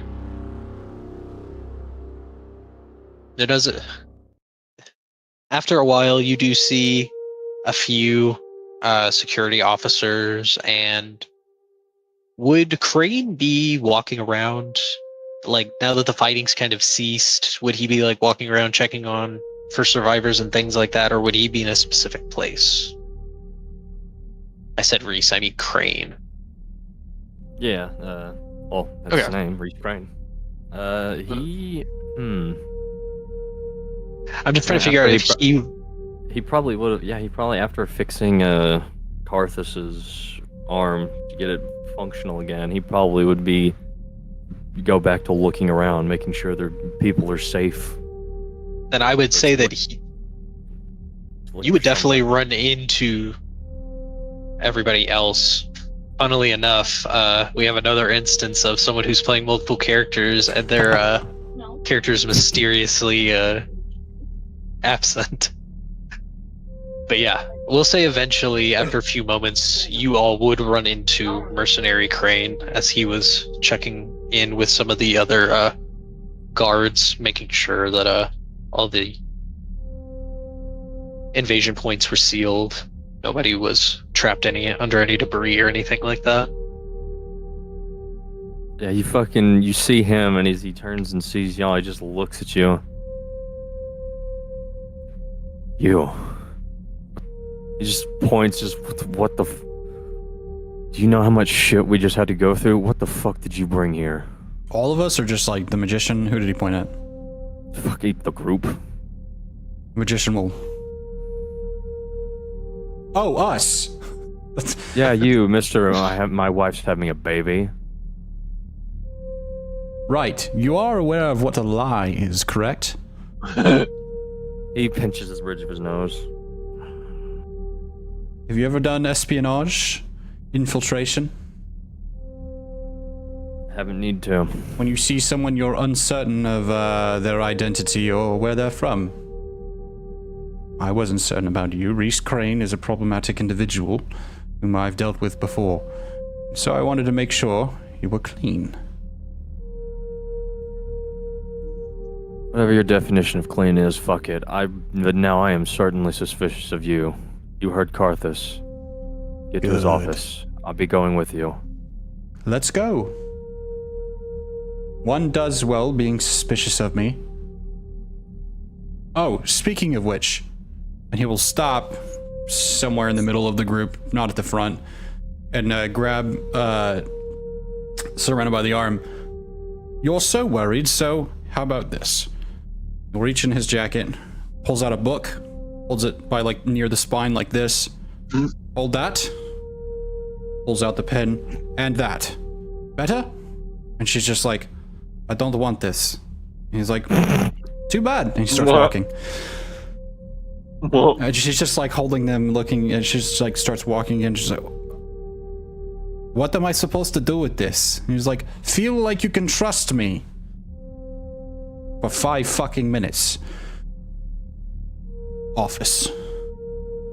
Yeah, this is also Raziel's first time seeing it's just older, grizzled.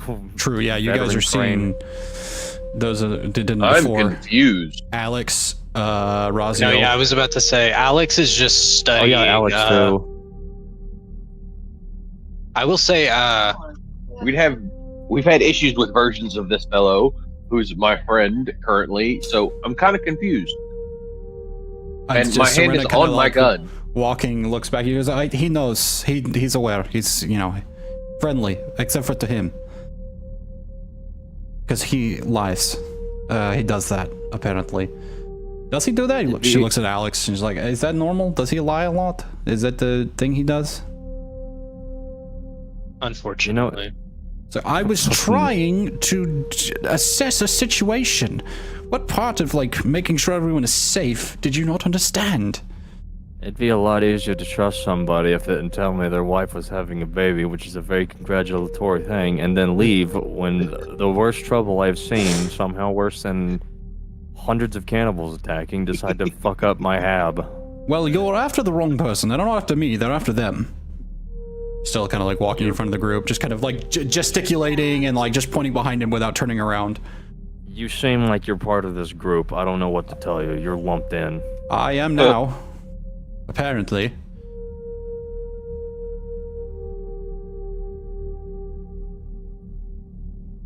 Okay, as you are all making your way to the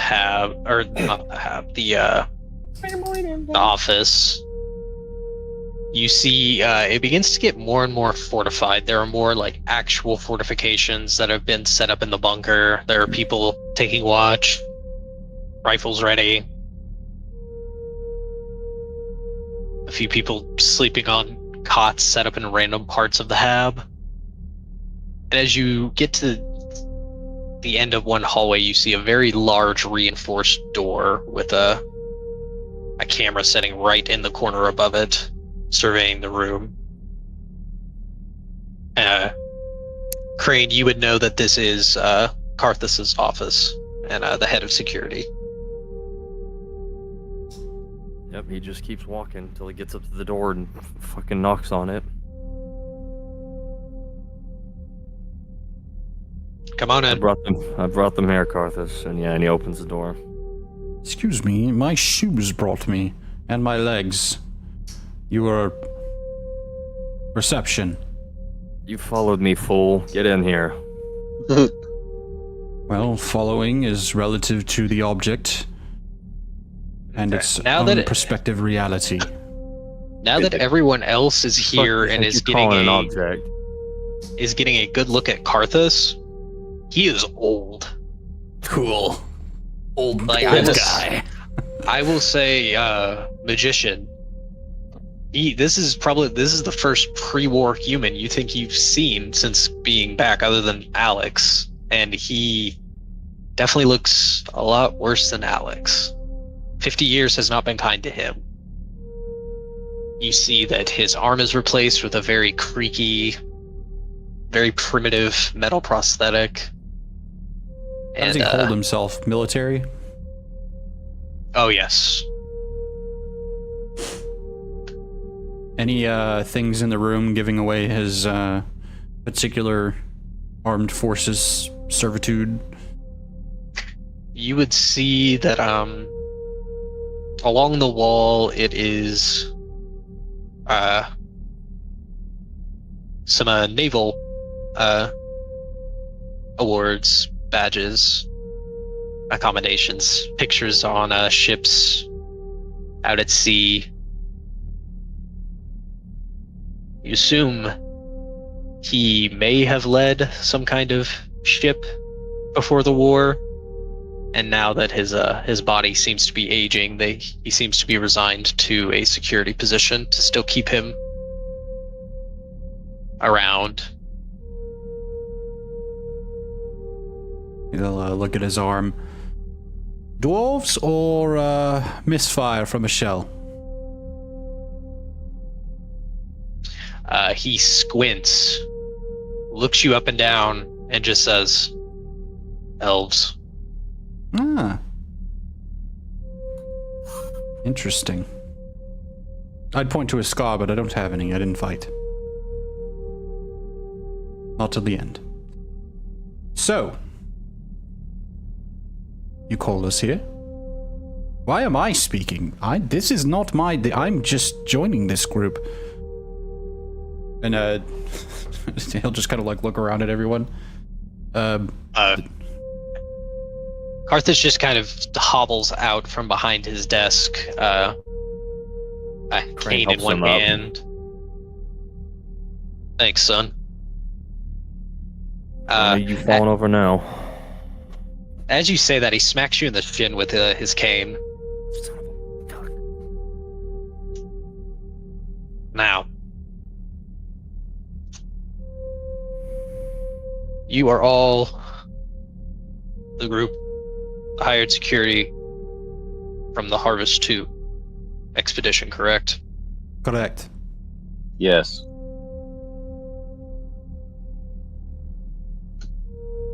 What is the... And you see he takes out a data pad and begins to look at it and holds it far too close to his face to be able to read it.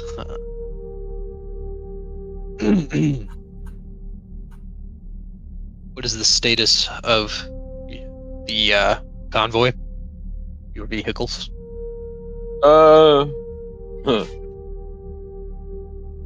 Damaged. 3 main habs, 2 of which got damaged and were combined with a third. With a loss of one. We lost one entirely and the rest were combined. Yes, that's what it was. One of We the weapons. have how many crew members? 6, 7 technical crew members for the whole hab. Yes. I believe so, because there's 1, 2, 3, 4. And then Hammer and then Doc Green as well. Yes, The and then the the boss, acolyte- which Acolytes technically. I was talking about manpower. The rest got kidnapped by the. Well, with Stone, yeah, there's manpower 5 of was- us. Alex and I the was Magician talking is about people-wise. 7, and then Hammer and Green is 9. Wait, what? 5. There's 5 of us. Oh with, yes, with Stone, Alex and the Magician. Yeah. And then There's about Hammer 9 and Green. on the hab. So we're wait, short on manpower. I will say, you guys did bring Stone. Oh yes, we brought him right. back. It wasn't- Yeah, technically It we wasn't would've brought him with specifically us. mentioned. We will say retroactively that you guys brought him and are currently having him examined in the infirmary here at Bunker B with their advanced technology. Because none of us knew what was going on with him at the time. And Couldn't figure it out. and Doc Green was in no shape to run complex diagnostics. Or care for another patient. Mm-hmm. So, yeah, after he kind of widens his eyes after you say combined, which module was lost? It was the rear weapons unit, right? The one that was only carrying arms, I believe. Rear or yes. front? I don't remember which one. I Specifically. believe. Yeah, it was the front, because the front had like the personnel arms and stuff like that. The back had like artillery and things like that. It was the front personnel, weapons, and so on. The hub was also invaded, and all of the crew were killed while we were not there. We had separated to gather supplies from Green Cove, which is also now gone completely. Which I'm sure you already knew that. I don't know how strong your intel is, but yes, hole in the ground, gone. They already had I will say, guys Crane, there. you knew something went down in Green Cove, but you didn't know what. You had just been seeing people kind of blow through talking about how Green Cove's fucked, but you didn't really know what that meant. The whole thing is just gone. Big hole in the ground. A citywide hole. Yeah. It wasn't a good sight to look at. Oh, and they're capable of so much more. You have no idea. They were. Damn. If I'm understanding the Damn straight they situation correctly, they left to come help protect the Hab, which was also under attack, and then the instant we dealt with that, we immediately came here to try and help if it was still under attack. Well, me and my men were able to get it under control. How many did we end up losing? And he kind of he looks over the data pad again. 4 good men and women today. Something I'm not proud of. I suppose it could have been worse. And we have one comatose being checked out here right now. Shame. Karthus just he sets the data pad down on the table and he looks out the window out into the water.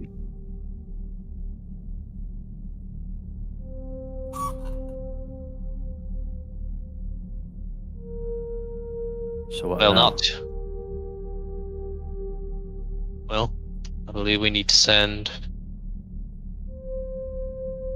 They at least need supplies, Karthus says as he turns back around from the window, kind of walks back over to you all.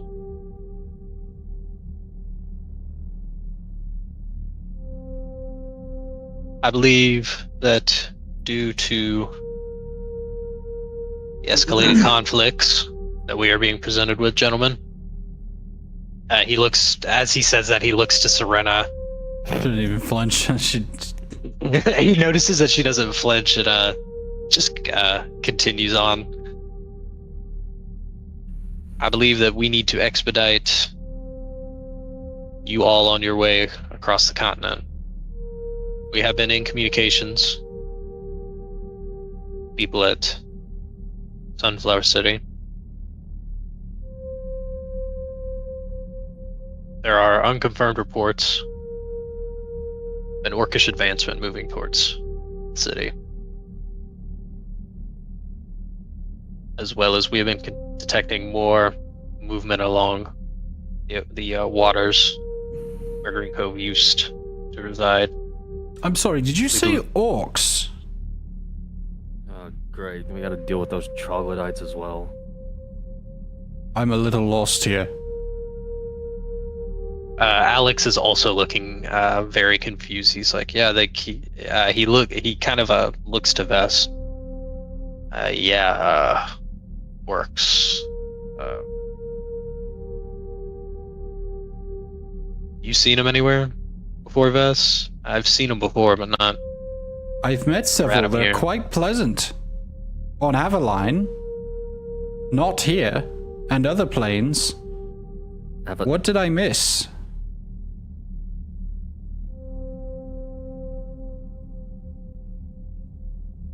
Yeah, no. For Crane, you would know that, yeah, the orcs, they are loud, they are very expansionist, and they drive gigantic warships across the water. They don't take prisoners, they take land and they expand. I don't know where you're meeting these friendly orcs. I've also met quite a few friendly dwarves as well, but that's, for me that's not surprising. For you all, I'm sure that sounds odd. We're gonna skip past that for now. In fact, one friend of mine is actually half-dwarf. Just Crane looks at Karthus, just like eyebrow raised. Don't worry, you'll never meet them, so it's not really important. Karthus is just like looking over and he's like, do I look like I have any goddamn clue? Speaking a whole lot of malarkey. The best way to put it. Nonsense. So is Godforge a flying ship, a ship that propels itself through water using magical crystals, a friend of mine who's a goddess, a guy that floats. Do I need to say more? Dragons, that's a thing. Yes, those are quite... I've never seen one. I heard about a dead one. Anyways. I was about to say, Alex just walks up and kind of places a hand on your shoulder. But wear your head vest. It's like, lots of things are lots of possible. Don't be surprised. Deal with what you have, and what we have are orcs, apparently, and dwarves. The immediate problem has been temporarily squashed, but not for long, I imagine. The long-term problem that I can reach eventually. I'm not really sure what to do about that. I don't know what So what are you proposing to do for us? I propose that we send you with reinforcements and supplies, and as he says this, a map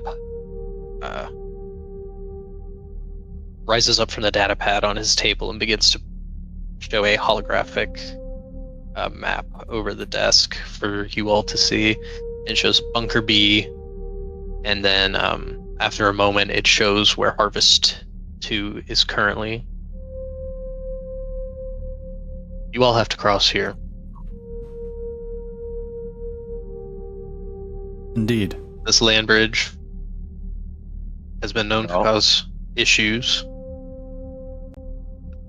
especially with harassment from orc raiding parties. Especially now that their treaty with the bandits at Green Cove is over. They seem to be moving through these waters more, congregating around this tower.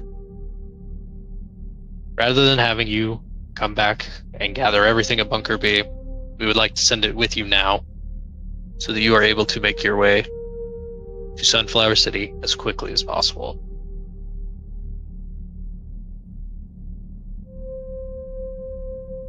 That would be much appreciated. He's kind of standing there, he's like looking at everybody else.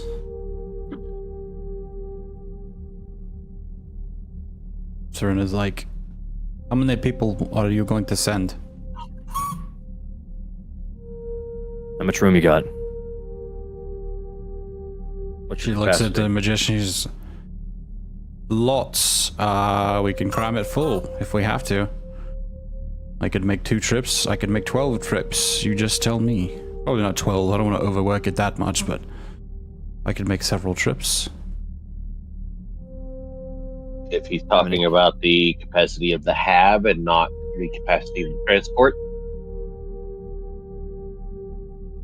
I don't know how many the hab can or needs. I think to recover what you guys lost with like the conglomerated space and everything, like with all the halves being smashed together, you have room for, I would say, I'd probably say like 20, maybe 15, 20 additional hands 20. to just like man guns, do various repairs to free up time and things like that. Yeah, she just says 20, and he goes, surely I could take hundreds. 20? Is that it? That's all the Hab can probably take. I guess that makes sense. 20. Above table, we have a lot of rifles, so we're good on weapons and ammo. I would say 10 combat specialists minimum, maybe 15, and then the rest, any craftsmen you may be able to spare. And Karthus, he pulls up a roster with a bunch of names on it. I can get you some people to man guns and things of that nature. Let's see if there is any traders or artisans. Doesn't even have to be 5 artisans. Even just 1 or 2 would be helpful in the end. He looks over to you, Crane. Know anybody who needs a road trip? I could check in on Bull, see how he's doing.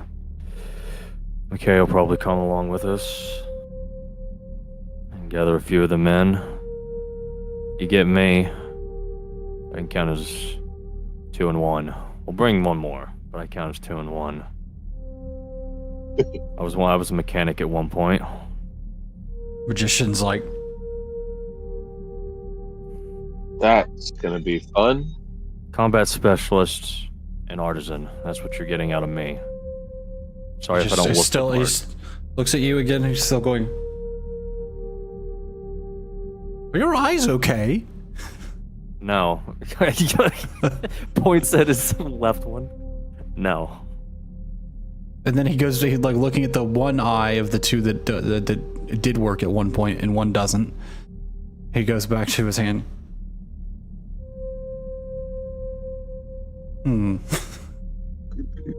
He goes back to what he said a minute ago.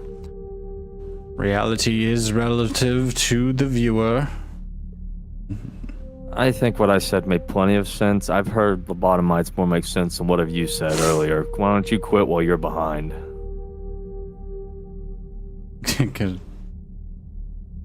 Oh, behind. Yes, I understand. Right. Oh, Quit dear him. Lord.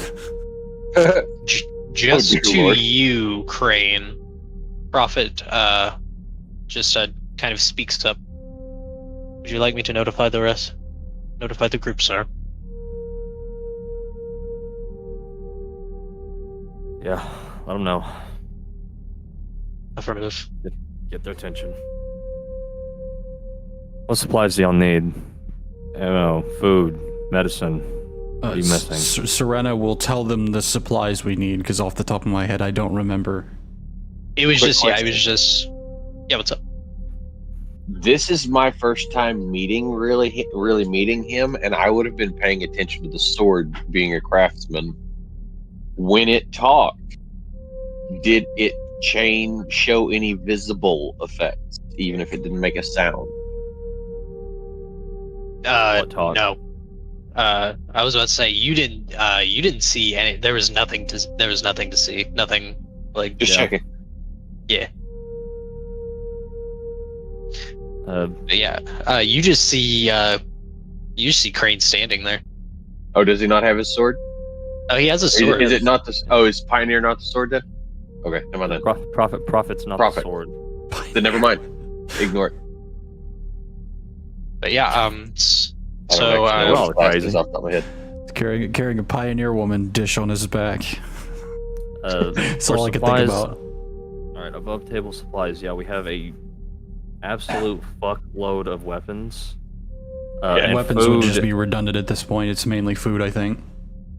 Well, food. It's mainly medicine. It's food. He's got Might as plenty well. of food too. Yeah. Gavin was like 500 of food would cover like 20 people, whatever. I was like, cool. We're gonna go 750 on credits and be overkill. Yeah, Yeah, he got so enough food for like 40 or 50 people. So Yeah. medical Yeah, you guys supply are good. restock, materials, So it was medicine. Yeah, probably or materials. repair. Specific raw crafting materials. materials and stuff like that.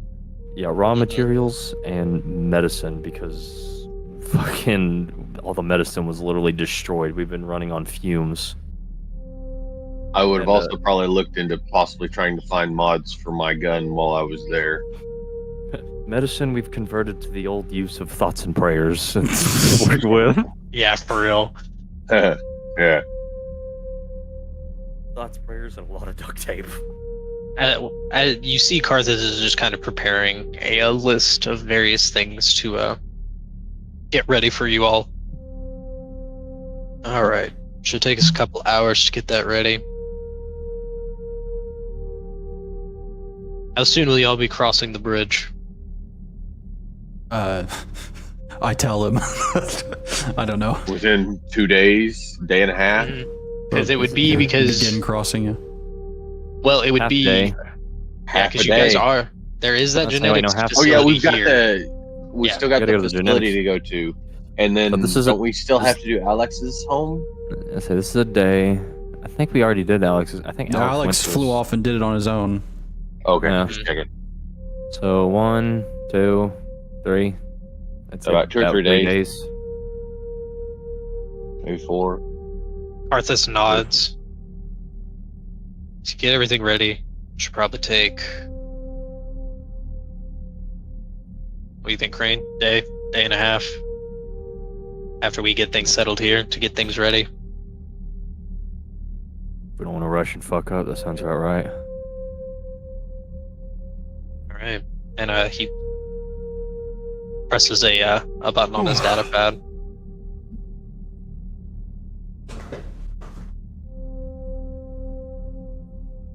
Thank you for your help, all of you. I read what was available in all your files, and I know he kind of blinks for a moment. This ain't your fight. I appreciate you all helping us out. May not be theirs, but it's everyone else's. And somebody has to finish it. Ain't that the truth?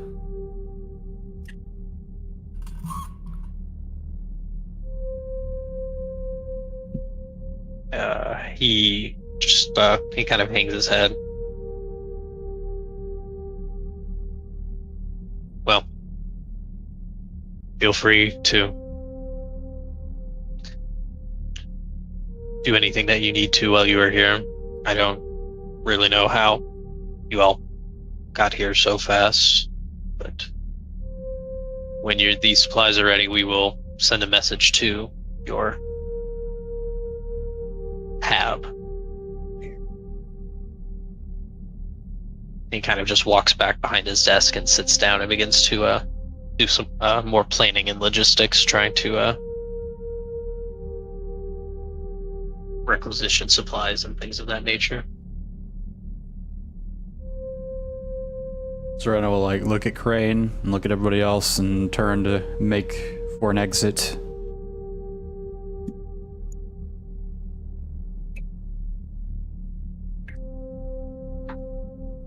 No, the magician I will say, be at the tail of the group. Alex will be there right behind him, but right before he leaves, he kind of stops and walks back up to Karthus and kind of leans in and looks him in the eyes.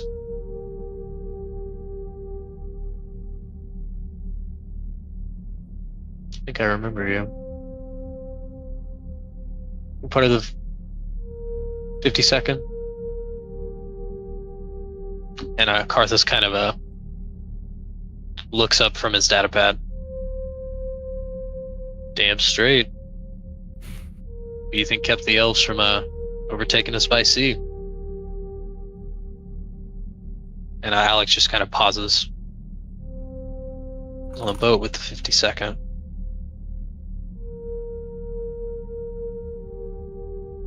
remember helping you load a gun. And after he says that, he just kind of looks into Karthus's eyes,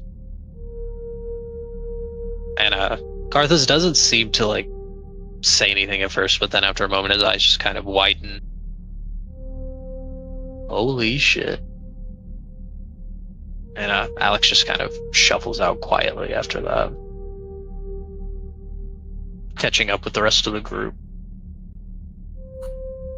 The magician is just kind of walking along, doesn't turn his head, but he's like, as Alex catches up, he's just, well, if it isn't Captain Holy Shit.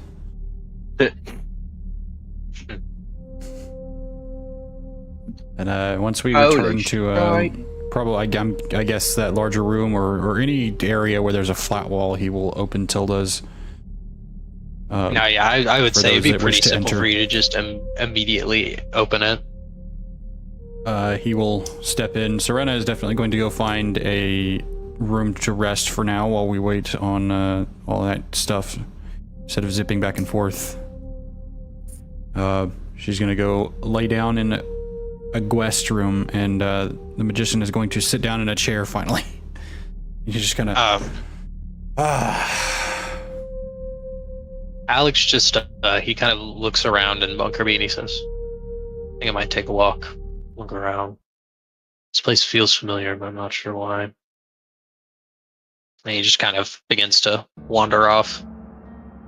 He kind of like, you sure you want to do that now? It's all red and locked down, and people are at home.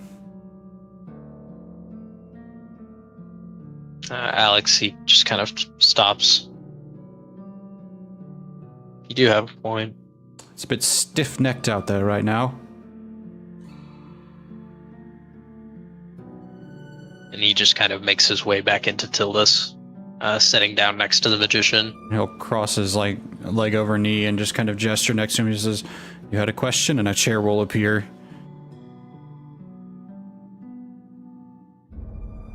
I got lots of us.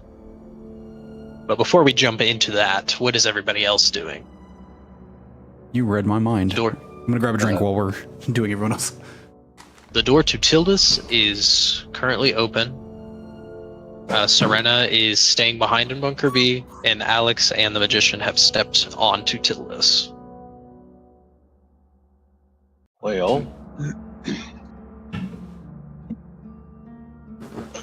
realizing some of my issues from the fight we just had, I would have gone in search of a weapons shop. Okay. Just to double check and look for specific types of stuff. I will say right now the weapon shop is probably closed, because most of the civilians and things of that nature. You might be able to see if they'd let you check out the armory. But Well, as for trying to buy weapons, you well, probably it's have to not wait. the weapons; it's more the ammo and possible parts. I was gonna say, if you're looking for ammo, they definitely let you into the armory to take some ammo. There's an ammunition that's called magic bullets that basically makes my shots magical.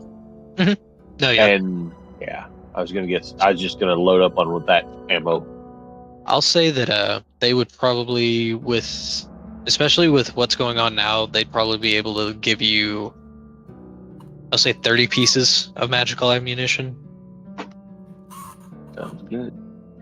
I don't remember if we bought any in the last big thing or not. I can't remember. I can't remember Small either. box coming right up.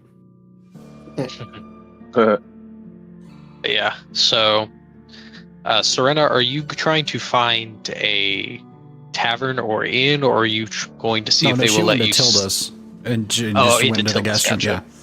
Yeah, it was the closest open door. Gotcha. After a fact. So Maxon, what are you doing? And then I will ask Mercenary Crane the same thing after. Is there anywhere I can go that is still open? In Bunker B? Oh wait, I'm getting mixed up. I guess I'm just gonna. Let me think. I was about to say, anybody that wishes to stay in Bunker B can. I was just I did want I to have think- somebody take a look at that flamethrower that I kept. Well, after I checked out the ammo, I would have come back to Tildis because I Yeah, I was don't about really to know say. what's going on, and if nothing's open, so there's nothing to even explore. Yeah. So yeah, if you want, you could have Raziel check it out, like while you're all waiting for everybody to get back, so you can head back to the hab. Okay. And yeah, you. What does Mercenary Crane do as he sees? Did he follow everybody over to where Tildis got summoned? I think he would have followed him, but I feel like if Raziel like questioned about the ammo, he would have probably led him to the armory. Mm-hmm. Yeah, that's what I was thinking too. One small box. Thank you much. Don't spend it all on one enemy. It'll take a lot to use all of this in one enemy. I hope that doesn't ever happen. You'd be fucking surprised at once. That's how some people can waste bullets like it's water.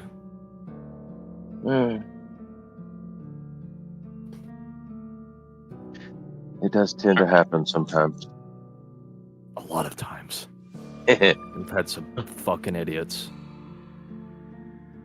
I was about to say, as you say that, Bull comes in on a crutch. Oh, there's one of those fucking idiots right now. And he like walks over to him, looks over him. How you doing? Yeah, he holds out his hand, and you notice that some of the skin looks a little bit more pink and fresh than the others, which telltale sign of regeneration. And he kind of flexes it.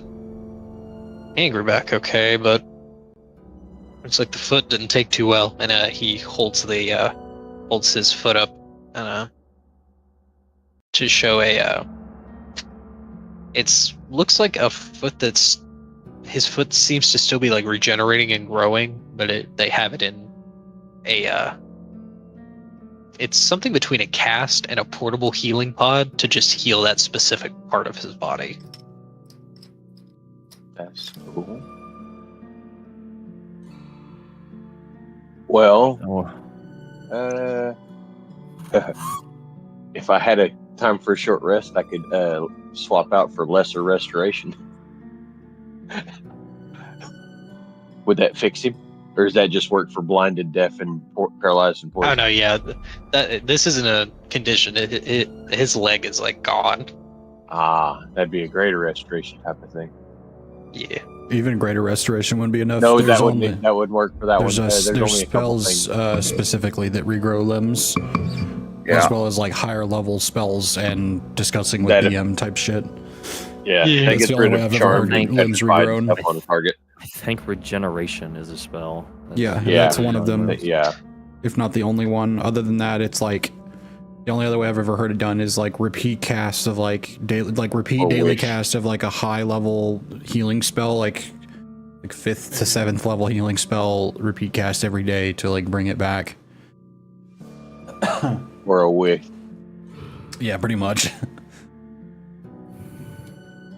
Then I will ask, does Mercenary Crane get on Tildis with them, or does he stay at Bunker B? He probably would fucking leading Raziel back to where it was, and then just seeing there's a door on the wall. What is Used that? to not be there. That was not there 5 minutes ago. Just like looks at it, looks in. Sir, there is strange energy coming from this.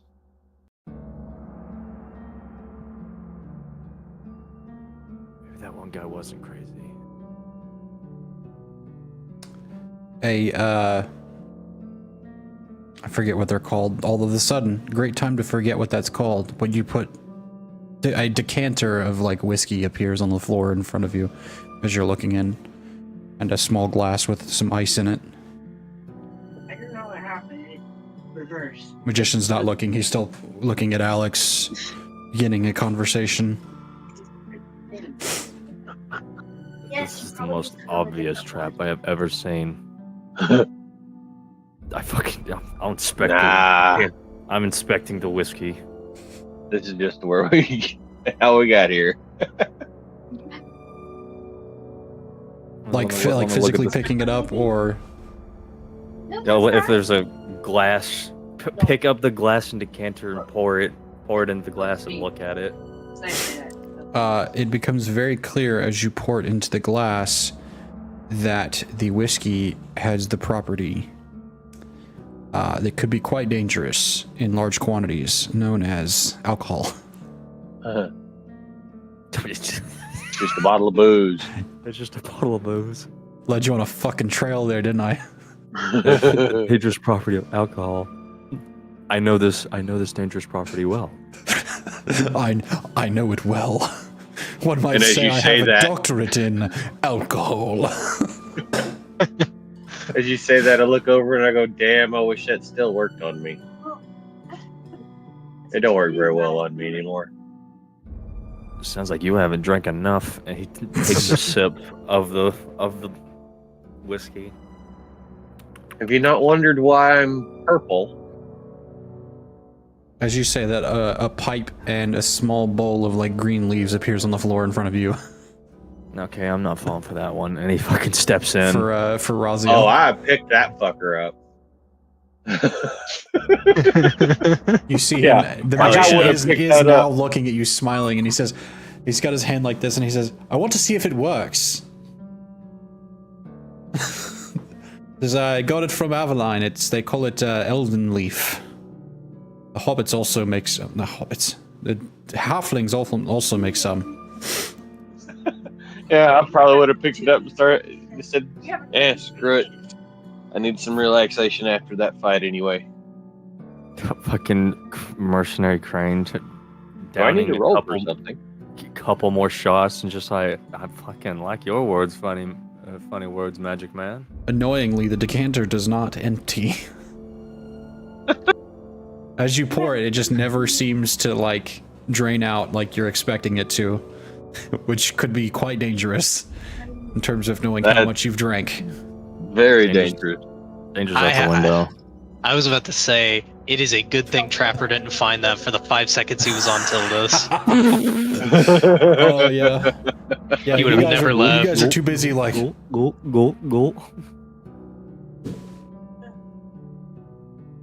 Fucking that man would have been dead. Yeah. You'd have to have fucking Odin literally shoot a firebolt in his mouth to burp out the fucking alcohol in one good swoop. Be a bitching combo move for him. Can I actually have Trapper do my Dragon's Breath ability? No. Oh shit. Alright. I would kind of like to call it there. That is cool with y'all, unless there's anything else that you guys wanted to do on this little like in between like Tildas going back to the hab. I want to ask. So, where is Mischivio? I don't remember what happened. Yeah, I don't remember what happened to him. The magician did not tell you. Oh, he just took him. Above table, it's in the study. Oh, okay. Yeah, he didn't tell anyone. I was gonna ask because I was gonna ask to go look for him. But it's like in game, I don't know where he is, so I'll just say okay.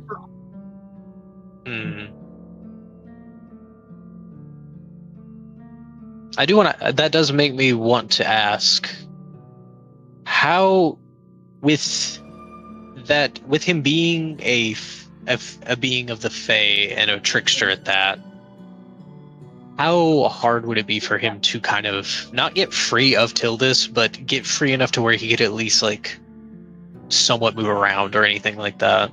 Didn't you say something about a magic seal that'll keep him locked in place, or you were going to free him somewhere? That's also what I was going to ask. This is a question of domains, like we discussed in private. Mm-hmm. Okay. It's one part the shelf, the other part the other thing. Gotcha. Okay. So, with valid explanation, extraordinarily difficult. Gotcha. By nature of the two things together. That's what I was assuming. I just wanted to I just wanted to get like your thoughts on it too. Don't get Yeah, no, I like that. until Can't do much for the hab, but he can at least take care of a comic book that wants to fly around. Try and recruit everyone to its cause. they shouldn't be doing that. Nope. It's not strong enough. So I guess the beans will get spilled next session. Mm-hmm. Oof. Yeah, we will have that conversation when everybody gets back to the hab and we are able to pick up on the next. I am curious. Do I need to roll anything for that weed? I was going to say, yeah, roll a con save for me real quick. Would that count as a poison, or is that separate? I think this would just be a generic con save. Unless, well... It's not really a poison. It's herbal, yeah. so it'd be like medicine. That's why I asked. Mhm. Because if it's not, then I don't have advantage on it. Then It's yeah, con no, it is related, not. but in a medicine kind of way. Yeah. Alright. So that's a...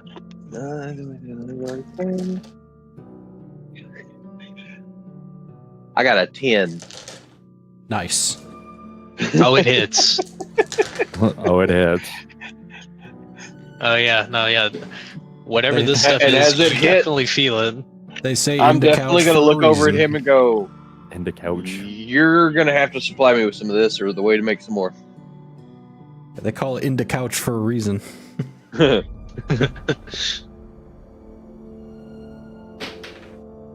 All right. They call it indica couch for a reason, and you're looking for one. Well, reason to get into couch. Bro, next Summon couch. next session is just everybody hotboxing Tildas. Summon greater love seat. I've always wanted to try this. The Nintendo. That's funny. All right.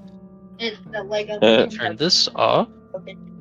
Well, soon all will be, well, not all, but most will be revealed. Well, when I get to it, I will. I like Crane stepping onto the hab. Well, who would have thought you could win my favor by supplying me with booze and whimsy? I didn't think I had it in me anymore. I thought I lost that part of me 10 years ago. You're making me feel things that I thought were long dead. Fun. Wow, chicken, wow, wow. No.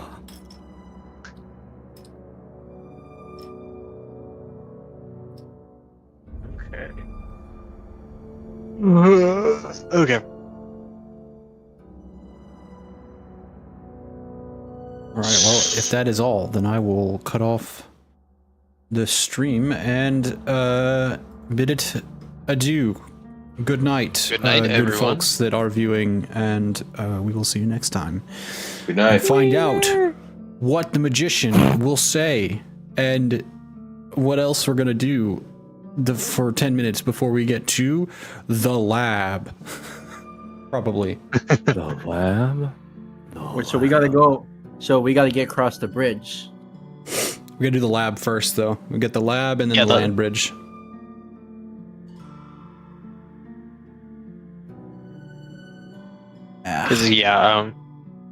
So yeah, you guys got to hit the lab, take care of the genetic stuff there, all that biz, and then get to quick stepping across the continent. Did a crip walking across the continent. And hit him with that.